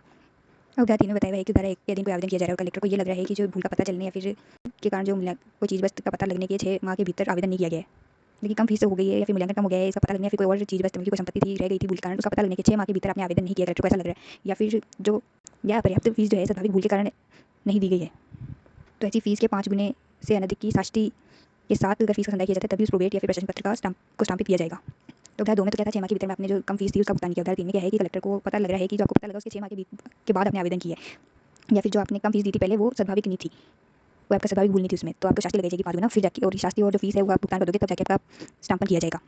तो पता की बात है तो 30 धारा के अंदर अब धारा 4 में बताया हुआ है कि किसी प्रोबेट या प्रशासन पत्र को मंजूर कर दिया गया है, उसके पश्चात धारा 54 या फिर 55 की कोई कार्रवाई की गई, उसके बाद कलेक्टर ने इस निष्कर्ष पर पहुंचा कि जो कम फीस का संदाय किया गया है तो भी वो उस प्रोबेट या फिर पत्र को समुचित रूप से स्थापित करवाएगा। और अगर उसको ये भी लगता है कि जो आपने कम मूल्यांकन किया था वो स्वाभाविक नहीं था तो कम फीस के 5 गुने की शास्ति उद्रेक की जाएगी आपसे। अब धारा 5 में बताया है कि राजस्व बोर्ड जो है धारा 2 के अधीन जो भी संपत्ति की जा रही है राशि उसका संपूर्ण या फिर कोई भाग या फिर धारा 3 या 4 के अधीन जो शास्ति लगाई जा रही है उसका कोई भाग या फिर पूरी शास्ति परिहार कर सकेगा। बल्कि अगर आपके ऊपर कोई भी शास्ति लगाई जा रही है धारा 2, 3 या 4 में तो आप उसके परिहार के लिए राजस्व बोर्ड को आवेदन कर सकते हो। अब धारा 57 में बताया हुआ है जो तो आपने आवेदन किया, न्यायालय ने उसको मंजूर किया तो आपसे प्रतिभूति ली होगी। अब अगर आपका जो फीस थी वो कम थी, वो बहुत कम थी और आप कलेक्टर के पास उसको स्टाम्पित कराने जा रहे हो तो आपसे पहले वो कलेक्टर उम्मीद करेगा, अपेक्षा करेगा कि आप वो जो प्रतिभूति सही वैल्यू पर देके आओ न्यायालय में। अब धारा 58 बताया हुआ है कि जैसे फीस कम हो सकती है, वैसे बाद में भी पता चल सकता है कि फीस आपने ज़्यादा दे दी है। तो अगर किसी प्रोबेट या प्रशस्ति पत्र का प्रदाय किए जाने के पश्चात किसी समय पता चलता है कि जो संपदा का सही मूल्य के अनुसार फीस जो संदेह थी वो उससे अधिक संदेह कर दी गई है जितनी होनी चाहिए थी, तो निष्पादक या प्रशासक जो है कलेक्टर उस कलेक्टर को जिसको कि 50 की धारा 2 के दिन प्रतिलिपि भेजी गई है उस कलेक्टर को आवेदन करेगा। और आवेदन का प्रारूप क्या होगा, अनुसूची 3 के भाग 2 में जो प्रारूप बताया गया है उसमें संशोधित मूल्यांकन आप करोगे और वो जो प्रोबेट या प्रशासन पत्र है उसको प्रस्तुत करोगे जिसके लिए आपको प्रतिदाय चाहिए। और धारा 2 में बताया कि अगर कलेक्टर को समाधान हो जाता है कि जो संशोधित मूल्यांकन है वो सही है तो वो जो स्टाम्पित प्रोबेट या फिर प्रशासन पत्र है उस पर इस आशय का प्रमाण प्रश्नांकित कर देगा कि जो स्टाम्प उस पर दर्शित है उस पर इतनी फीस का प्रतिदाय कर दिया गया, वापस दे दी गई थी फीस, और ये प्रश्नांकन कर दिया जाएगा। और दूसरे में बताया है कि जो मूलतः फीस संदर्भ की गई थी और जितनी फीस संदर्भ की जानी चाहिए थी उसके बीच का जो अंतर है उसका प्रतिदाय कर दिया जाएगा आवेदक को। तो पहले में तो प्रश्नांकित कर रहे हो, दूसरे में उसका अंतर जो है उसका प्रतिदाय कर दे रहे हो। परंतु तुम्हें टाइम लिमिट बताएगी कि इसे प्रतिदाय को तब तक मंजूर नहीं किया जाएगा जब तक कि जो प्रोबेट या फिर प्रशासन पत्र का प्रदाय किया गया उसकी तारीख से 3 वर्ष भीतर या फिर ऐसी कालावधि के भीतर जो कि कलेक्टर नियुक्त कर दे इसे प्रतिदाय के लिए आवेदन न कर दो आप। उदाहरण 3 बताया कि अगर किसी विधिक कार्रवाई की वजह से मृत व्यक्ति की जो देय ऋण है वो अभी निश्चित नहीं हो पा रहे हैं या फिर उसका संदर्भ नहीं किया गया है अथवा किसी चीज़ वस्तु का प्रत्युदरण या फिर वो उपलब्ध नहीं कराई गई है, कोई विधिक कार्रवाई की वजह से उसकी जो चीज़ कोई संपत्ति वगैरह थी उसका तो प्रत्युदरण हो गया फिर वो उपलब्ध नहीं कराई जा रही है और इस कारण जो निष्पादक या फिर प्रशासक 3 वर्ष की कालावधि के भीतर ऐसे अंतर की वापसी के लिए दावा नहीं कर पाया तो फिर कलेक्टर जो है समय को अनुज्ञात कर सकेगा परिस्थितियों को देखते हुए जो उसको युक्तियुक्त लगे। अब उदाहरण बताया कि अगर कलेक्टर प्रतिदाय को मंजूर नहीं कर रहा है तो आप प्रतिदाय के आदेश के लिए राजस्व बोर्ड को आवेदन कर सकते हो और ऐसे आवेदन के साथ वही अनुसूची 3 की भाग 2 में जो प्रारूप बताया गया है उस पर उस अनुसार संशोधित मूल्यांकन भी आवेदन के साथ भेजोगे। अब धारा 59 में बताया हुआ है कि जो रकमें हैं फीस वगैरह की कैसे वसूल की जाएगी। तो जो प्रोबेट या प्रशासन पत्र के आवेदन पर जो भी फीस देनी थी या फिर जो अधिक संदेह पाया जा रहा है कि तो मूल आवेदन पर फीस दे थी वो या फिर जो अधिक फीस संदेह हो रही है वो या फिर धारा 55 की धारा 4 के दिन जो भी खर्चे हैं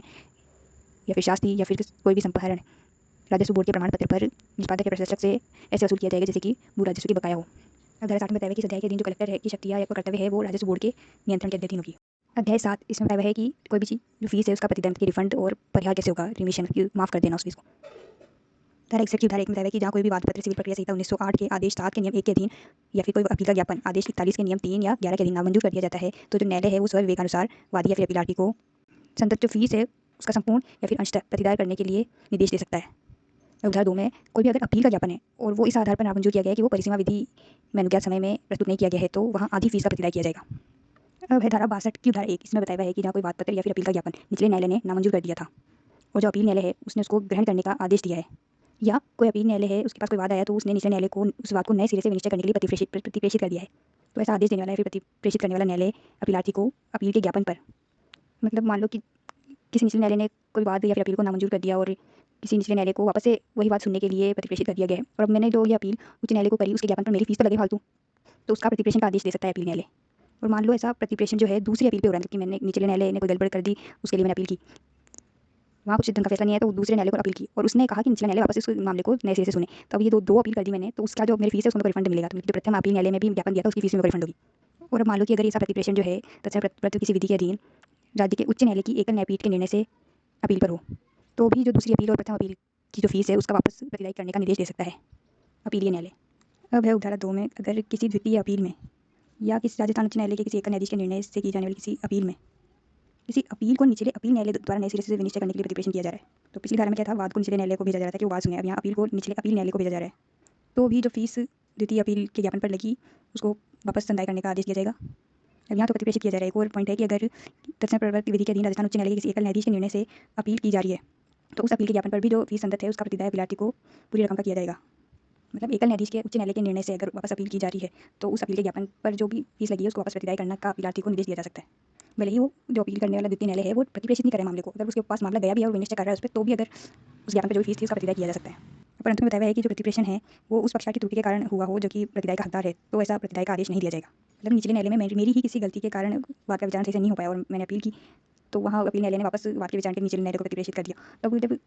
मेरी ही गलती के कारण प्रतिप्रेषण हो रहा है तो मेरे को वापस फीस रिफंड नहीं होगी। परंतु में बताया कि अगर प्रतिप्रेषण जो है वाद की संपूर्ण विषय वस्तु को समावेश नहीं कर रहा है तो जिस भाग के लिए वो प्रतिप्रेषण है उतनी ही फीस संदाय किया जाएगा वापस। अब धारा 63 में बताया हुआ है कि अगर किसी न्यायालय में पुनर्विलोकन के लिए आवेदन किया गया कि वो अपने निर्णय को खुद ही रिव्यू करे वापस, और वो जब आवेदन है अभिलेख को देखने से ही प्रकट होने वाली किसी भूल या गलती के आधार पर स्वीकार किया गया है, और जो न्यायालय को सुनवाई कर रहा है उस आधार पर उस विनिश्चय को या तो उलट दे या फिर रूपांतरित कर दे, तो वहाँ ऐसे आवेदन पर पुनर्विलोकन के जो आवेदन पर संदर्भ फीस है उसमें से उतनी फीस को वापस प्रतिदाय कर दिया जाएगा जो कि ऐसे न्यायालय को अनुसूची 2 के अनुच्छेद 11 के 6 और ज के अधीन अन्य किसी आवेदन पर संदेह फीस से अधिक हो। तो ये मामला क्या है कि न्यायालय की खुद की गलती जो कि अभिलेख पर दिख रही है उसी के आधार पर पुनर्विलोकन में विनिश्चय बदला गया। तो अब कितनी फीस मेरे को लगनी चाहिए थी पुनर्विलोकन पर, मैंने वापस फीस दी होगी। तो ये जो बताया है अनुसूची 2 के 11 के 6 और ज के अधीन जो अन्य फीस, इसमें 6 और ज में जिन मदों की फीस है ना वो 1 रुपये 5 रुपये इतनी है। तो इससे इन मदों का कोई लिंक नहीं है उन पुनर्विलोकन से, लेकिन बस इस मदों को फिक्स कर दिया गया कि 1 रुपये 5 रुपये से अधिक जो भी फीस है ना उसका रिफंड कर दिया जाएगा आपको। तो ये जो मदें हैं 6 में बताया हुआ है कि अगर निर्णय से पूर्व किसी को गिरफ्तार पूर्व करना है, अस्थायी आदेश करना है तो उसका जो आवेदन होता है उसकी फीस अगर अन्य न्यायालय में तो 1 रुपये और उच्च न्यायालय में है तो 5 रुपये। और जब में बताया हुआ है कि अगर आदेश 21 के नियम 58 या 90 के कोई आवेदन करना है, 58 क्या है कि कुर्क की गई संपत्ति बारे में किसी व्यक्ति को अगर आक्षेप करना है, और 90 में है कि अगर किसी विक्रय की अनियमितता या फिर कपट के आधार पर उसको वापस करवाना है, जैसे कुर्क कर लिया तो उसमें जो अनियमितता हो गई उसको अगर वापस करवाना है, ये आवेदन की जो फीस है ना इससे ज़्यादा अगर फीस आपकी पुनर्विलोकन के आवेदन पर लग रही है तो उसको वापस रिफंड कर दिया जाएगा। तो ये सब आवेदन अगर अन्य न्यायालयों में किए जाते हैं तो उस पर 1 रुपये और उच्च न्यायालय में अगर किए जाते हैं तो 5 रुपये फीस है। तो इस आवेदन को इनसे लिंक करने का क्या मतलब है कि अगर मान लो भविष्य में इस पर ये जो आवेदन है इन पर 1 रुपये 6 रुपये बढ़ाया जाता है इनको किसी भी अमाउंट से, तो ये डिसाइड किया जा सके कि पुनर्विलोकन पर कितना वापस रिफंड करना है। तो इनको बस एक स्टैंडर्ड बताया हुआ है यहाँ। इन आवेदनों से ज़्यादा तो पुनर्विलोकन के लिए आप पे बर्डन नहीं डाला जा सकता, जबकि त्रुटि खुद न्यायालय की है। तो अगर अन्य न्यायालय में होगा तो 1 रुपये से अधिक जो भी पुनर्विलोकन के आवेदन पर खर्चा है वो दे दिया जाएगा, और उच्च न्यायालय में है तो 5 रुपये से अधिक जो भी है। इसकी धारा 2 में बताया है कि अगर किसी भूल या असावधानी के कारण कोई फीस संदर्भ कर दी जाती है तो उसका वापस प्रतिदाय उस संदर्भ करने वाले व्यक्ति को कर दिया जाएगा। मतलब कि किसी न्यायालय में अगर आपने भूल या सावधानी से कोई फीस दे दी है तो फीस आपको रिफंड होगी। और धारा 64 में कुछ दस्तावेजों को छूट दी हुई है, इन पर कोई भी फीस नहीं लगती है। तो पहला है कि कोई भी मुकदमा, वकालतनामा या फिर वाद या प्रतिरक्षा करने के लिए कोई भी लिखित प्राधिकार जो किसी सशस्त्र बल के सदस्य ने तब दिया है जबकि वो सिविल नियोजन में नहीं है। तो कोई भी मुकदमा, वकालतनामा या फिर कोई लिखित प्राधिकार अगर सशस्त्र बल का सदस्य दे रहा है जब वो सिविल नियोजन में नहीं है तो उसके द्वारा निष्पादित इन दस्तावेजों पर फीस नहीं लगती है। अब दूसरा है कि सिंचाई के लिए अगर सरकारी जल के प्रदाय के लिए अगर कोई आवेदन किया जा रहा है तो उसमें फीस नहीं लगती। अब तीसरा है कि किसी को साक्ष्य देने या फिर दस्तावेज पेश करने के लिए हाजिर होने के लिए किसी साक्षी या फिर अन्य को समन करने या फिर किसी प्रदर्श को पेश या फाइल करने के बारे में कोई भी प्रथम आवेदन है, और ऐसा प्रदर्श जो है कोई शपथ पत्र नहीं होना चाहिए जो कि न्यायालय में पेश करने के लिए आसन प्रयोजन के लिए तैयार किया गया हो। तो कोई शपथ पत्र पर कोई प्रदर्श जो कि न्यायालय में आसन प्रयोजन के इमीडिएट पर्पस के लिए तैयार किया गया है तो उसके लिए तो फीस नहीं होती, लेकिन कोई इसके अलावा भी कोई भी प्रदर्श है या फिर कोई समन है उसको पेश फाइल करने के लिए कोई आवेदन करना है तो उस पर फीस नहीं लगती है। और साथ में ही ये जो समन और प्रदर्श है ये किसी ऐसी याचिका से भिन्न होनी चाहिए जिसमें कि कोई आपराधिक आरोप या इत्तला अंतर्विष्ट हो। कि किसी आपराधिक आरोप या इत्तला वाले याचिका में अगर कोई समन या प्रदर्श है तो उस पर फीस देनी होती है। मान लो कि अगर कोई आप कंप्लेंट कर रहे हो किसी अपराध की किसी मजिस्ट्रेट को और उसमें किसी समन वगैरह से संबंधित दस्तावेज या फिर कोई प्रदर्श को पेश करने का आवेदन है तो उसमें आपको उस पर फीस देनी पड़ेगी, क्योंकि एक तरह से आप तो एक वाद ही दायर कर रहे हो ना, एक कंप्लेंट फाइल करके, तो उस वाद पर तो फीस देनी पड़ती है। तो किसी समन को या फिर प्रदर्श को जो कि आसन प्रयोजनों के लिए शपथ पर नहीं है उसको प्रथम बार पेश करने के लिए प्रथम आवेदन कर रहे हो आप, उसको ऐसा किसी चीज़ को पेश करनी है तो इस आवेदन पर फीस नहीं देनी होती। अब क्या होता है कि किसी आपराधिक मामले में अगर जमानत में अभियोजन के लिए, साक्ष्य देने के लिए या फिर स्वीय हाजिरी या अन्य बातों के लिए कोई भी मुचलका है तो उसको उस बॉन्ड पर कोई फीस नहीं देनी होती, क्योंकि बॉन्ड भी एक दस्तावेज जिसको आप न्यायालय के समक्ष पेश करोगे लेकिन इस पर फीस नहीं देनी होगी। पांचवा है कि किसी अपराध के संबंध में कोई याचिका, आवेदन, आरोप या इत्तला जब आप किसी पुलिस अधिकारी को या फिर उसके समक्ष प्रस्तुत कर रहे हो तो पुलिस अधिकारी को देने के लिए फीस नहीं देनी पड़ती है। अब छठा है कि किसी बंदी या फिर अन्य व्यक्ति जो कि विवादित है, मतलब कि उसको किसी भी तरीके से कन्फाइन कर रखा है लॉफुली, या फिर किसी न्यायालय या फिर उसके अधिकारी के अवरोधाधीन है, न्यायालय या फिर कोई न्यायालय का कोई अधिकारी उसको अवरोध कर रखा है या फिर कोई बंदी है तो बंदी का न्यायालय के आदेश से होगा, अगर इस व्यक्ति को अगर कोई भी याचिका प्रस्तुत करनी है तो इसको फीस नहीं देनी होती। अब सातवां है भारतीय दंड संहिता 1860 में था परिभाषित किसी लोक सेवक या फिर किसी राजकीय रेलवे के किसी अधिकारी ने अगर शासकीय कर्तव्य के निर्वहन में कोई भी मामला उद्भूत हुआ है तो उससे संबंध में जो भी शिकायत करनी है उस शिकायत पर फीस नहीं देनी होती। अब आठवां है कि अगर राज्य सरकार द्वारा कोई शोध धन है जो कि राज्य सरकार को किसी आवेदक को देनी है तो उस शोध धन को वापस लौटाने के लिए अगर कोई आवेदन कर रहा है तो उस पर कोई फीस नहीं देनी होती। मतलब कि संपत्ति सरकार ने ले ली है या फिर किसी और कानून से सरकार को आपको कोई रकम देनी है तो उसके लिए आवेदन आपको करना है तो उस पर फीस नहीं देनी होती। लेकिन मान लो अगर आपने कुछ निक्षेप किया था सरकार को और उस निक्षेप को वापस लौटाना है सरकार को किसी भी पर्पज से, आपने क्या चाहे प्रतिभूति के रूप में चाहे राजस्व कर के रूप में किसी भी तरीके से कोई निक्षेप कर दिया, अगर वो ज़्यादा था तो उसका वापस राज्य सरकार को प्रतिदाय कर रही है तो आपको उस निक्षेप करने की अवधि से 6 माह के पश्चात अगर आप इस आवेदन करोगे तो फिर फीस देना पड़ेगा। अब नवा है कि किसी नगरपालिका कर के विरुद्ध अगर आपको अपील की याचिका करनी है तो उस पर फीस नहीं होती। अब 10वां है कि लोक प्रयोजन के लिए अगर आपकी संपत्ति का अर्जन कर दिया गया है तो 10वें प्रपत्र विधि के अधीन अगर आप उसको मुआवजे के लिए जो आवेदन करना है उस पर फीस नहीं देती। जब सरकार आपकी प्रॉपर्टी को एक्वायर कर लेगी तो उसके मुआवजे के लिए अगर आपको आवेदन करना है। अब 11वां है कि कोई सरकारी कर्मचारी या फिर प्रतिपाल्य अधिकारी कोर्ट ऑफ ऑर्डर्स की जो अवैध के लिए संरक्षक वगैरह नियुक्त करने की कोर्ट होती है उसका कोई कर्मचारी है वो अपील याचिका कर रहा है जबकि उसको किसी वरिष्ठ अधिकारी या फिर सरकार द्वारा या तो पदच्युत कर दिया गया है या फिर पदोन्नत कर दिया गया है या फिर निलंबित कर दिया गया है तो इस आदेश के विरुद्ध अगर वो अपील करना चाह रहे हैं तो उसको फीस नहीं देनी है। और इस अपील के साथ फाइल किए जाने वाले से आदेश की अगर प्रतिलिपियां है तो उसको प्राप्त करने के लिए जो आवेदन किया जाएगा उस पर फीस नहीं देगी। अगर ऐसे बताया कि राज्य सरकार राज्यपत्र में अधिसूचना द्वारा संपूर्ण राज्य क्षेत्र में किसी भाग में इस अधिनियम के अधीन प्रभारी समस्त फीस किसी भाग को कम या फिर परिहार कर सकेगी या फिर इस अधिसूचना को भी खुद रद्द या फिर बदलाव कर सकेगी इस अधिसूचना में भी। अब धारा 65 का ये 2007 में जोड़ी गई है। तो राज्य पत्र में अधिसूचना द्वारा राज्य सरकार अगर लोकहित में जरूरी है तो किसी व्यक्तियों के वर्ग को या फिर वादों की किसी श्रेणी को प्रभारणीय फीस से या तो सभी या फिर किसी फीस से छूट प्रदान कर सकती है। अब धारा 65 का 2009 में जोड़ी गई थी। तो अगर कोई न्यायालय है जो वहाँ के पक्षकारों को सिविल प्रक्रिया संहिता की धारा 89 में विवाद को निपटारे के ढंगों में से किसी ढंग में निर्देशित कर रहा है विवाद को निपटाने के लिए, और अगर ऐसा निपटारा हो जाता है तो वह वादी जो है न्यायालय में से प्रमाण पत्र प्राप्त करने का हकदार होगा जिसमें कि वो कलेक्टर से वो जो वाद के संबंध में फीस थी उसकी पूर्ण रकम को वापस प्राप्त करने के लिए प्राधिकृत किया गया होगा। तो धारा 89 में लोक अदालत मध्यस्थता या फिर समझौते के लिए अगर निर्देशित किया गया था मामला तो वो फीस जो है वापस लौटाई जाएगी। अध्याय 8 इसमें प्रकीर्ण में बताया हुआ है इसलिए इस प्रोविजन धारा 66 में बताया हुआ है कि इस अधिनियम के दिन जो भी फीसें प्रभारी होंगी वो स्टाम्पों के माध्यम से वसूल की जाएगी। धारा 2 में बताया हुआ है कि ऐसे जो स्टाम्प होंगे वो या तो छापित या फिर आसंजक या भागता छापित या फिर भागता आसंजक, मतलब कि पूरी रूप से छापित हो सकते हैं या फिर तो छापित तो होते हैं जो कि एक पेपर पे छपे हुए रहते हैं और उस पे आपको सब कुछ लिखना रहता है, और आसंजक होते हैं जिसको कि आपने जो भी लिखा है उसके ऊपर चिपकाना होता है। तो जैसा भी राज्यपत्र में राज्य सरकार समय समय पर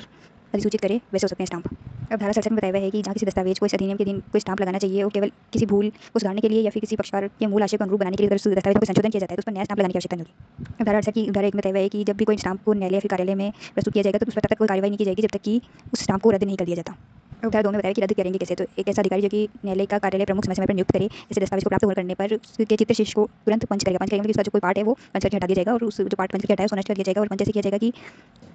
जो पंच करके रद्द किया जाएगा जिससे स्टाम्प पर जो अधिहित मूल्य है उसका अंकन जो का तोड़ रहे हैं, स्टाम्प पर दिखे कि हाँ कितने अंक का है वो, और इसे जो पंच करके हटा दिया जाएगा भाग उसको नष्ट कर दिया जाएगा जलाकर। अब धारा 69 में बताया हुआ है कि जहाँ कोई नुकसानग्रस्त या फिर खराब स्टाम्प है उसको इस अधिनियम के दिन मौका दिया जाएगा कि वापस करने का मौका दिया जा रहा है, फिर पहले से ही कोई फीस संदर्भ कर दी गई है उसके प्रतिदान में उसको रिफंड करने का कोई न्यायालय आदेश दे रहा है तो जो कलेक्टर है संबंधित व्यक्ति के आवेदन करने पर ऐसी फीस की रकम का संदाय करेगा। तो न्यायालय ने वो जो फीस को रिफंड करने का अगर आदेश दिया है तो कलेक्टर उस फीस को रिफंड करेगा। और मान लो कि जहाँ नुकसानग्रस्त या खराब स्टाम्प को पेश करता है वो व्यक्ति उसके लिए वापस मेरे को सही स्टाम्प पे रकम दे दो तो उसके असली होने के प्रति अगर उसको समाधान हो जाता है कलेक्टर को तो वो उस स्टाम्प के बदले में उसी प्रकार का किसी प्रकार का स्टाम्प दे देगा या फिर आवेदक चाहे तो वही रकम या फिर मूल्य धन के रूप में भी दे सकेगा। परंतु में बताया हुआ है कि उन सभी मामलों में जहाँ पे नकद के रूप में संदाय किया जा रहा है, मतलब मान लो कटे फटे जो स्टाम्प है उसके लिए या फिर जब प्रतिदाय किया जा रहा है फीस का उसमें अगर कोई भी संदाय किया जा रहा है नकद रूप में तो प्रत्येक रुपये या फिर उसके भाग के लिए 6 नए पैसे का कटौती की जाएगी, क्योंकि हर रुपये पर 6 पैसे की कटौती करके आपको वापस दिया जाएगा पैसा। तो 1 रुपये में तो 100 पैसे होते हैं, 6 पैसे काट लिए जाएंगे। लेकिन अगर किसी न्यायालय के आदेश के लिए कोई फीस है जिसमें कि अपील में फेरफार कर दिया गया है या फिर उसे उलट दिया गया है उसके अनुसार में जो फीस दी गई थी उसका अगर तय करना है तो कोई कटौती नहीं की जाएगी, क्योंकि किसी न्यायालय ने आदेश दिया उस पर आपने फीस दी होगी और उस आदेश को अभी न्यायालय ने कोई फेरफार कर दिया फिर उलट दिया तो इस आदेश को जो फीस देनी थी उसका आपको प्रतिदाय करना है तो उसको कोई कटौती नहीं की जाएगी। अब धारा 70 में स्टाम्प के विक्रेता पर शास्ति लगाई जा रही है अगर वो विक्रय स्टाम्प विक्रय जो कर रहा है वो नियुक्त व्यक्ति इस अधिनियम के दिन बनाए गए नियमों का पालन नहीं करे या फिर कोई ऐसा व्यक्ति जो कि स्टाम्प के विक्रय करने के लिए प्राधिकृत नहीं है उसको इस प्रकार नियुक्त नहीं किया गया फिर भी स्टाम्प को विक्रय कर रहा है फिर उसके लिए प्रस्तावित कर रहा है तो उसको कारावास से जिसकी अवधि 6 माह तक की हो सकेगी या फिर जुर्माने से जो कि 500 रुपये तक हो सकेगा, दोनों से दंडित किया जाएगा। अब धारा 71 में उच्च न्यायालय को नियम बनाने की शक्ति दी है तो किसी मामले में बनाएगा उच्च न्यायालय के द्वारा अपनी अपील अधिकारिता में फिर इसके अधीनस्थ किसी भी सिविल या दंड न्यायालय द्वारा जारी की गई किसी आदेशिका की तामील और निष्पादन के लिए कितनी फीस संदेह होगी इसके लिए नियम बनाएगा। अब खंड क में जो आदेशिका की तामील या फिर निष्पादन के लिए उस न्यायालय में जो नियोजित व्यक्ति है उसको कितना पारिश्रमिक दिया जाएगा इसका नियम बनाएगा। और गण बताया हुआ है कि किसी जिला या फिर सत्र न्यायालय तथा जिला मजिस्ट्रेट द्वारा अपने न्यायालय में या फिर अपने अधीनस्थ न्यायालयों से जारी किसी आदेशिकाओं की तामील या फिर निष्पादन करने के लिए जो भी नियोजित तामील करता है उनकी कितनी संख्या होगी इसको भी नियत करेगा उच्च न्यायालय। और नियम बनाएगा कि जो आदेशिकाओं की तामील और निष्पादन के लिए संदेह फीस है उसको दर्शित करते हुए अंग्रेजी या फिर हिंदी में एक सारणी प्रत्येक न्यायालय में प्रदर्शित की जाए।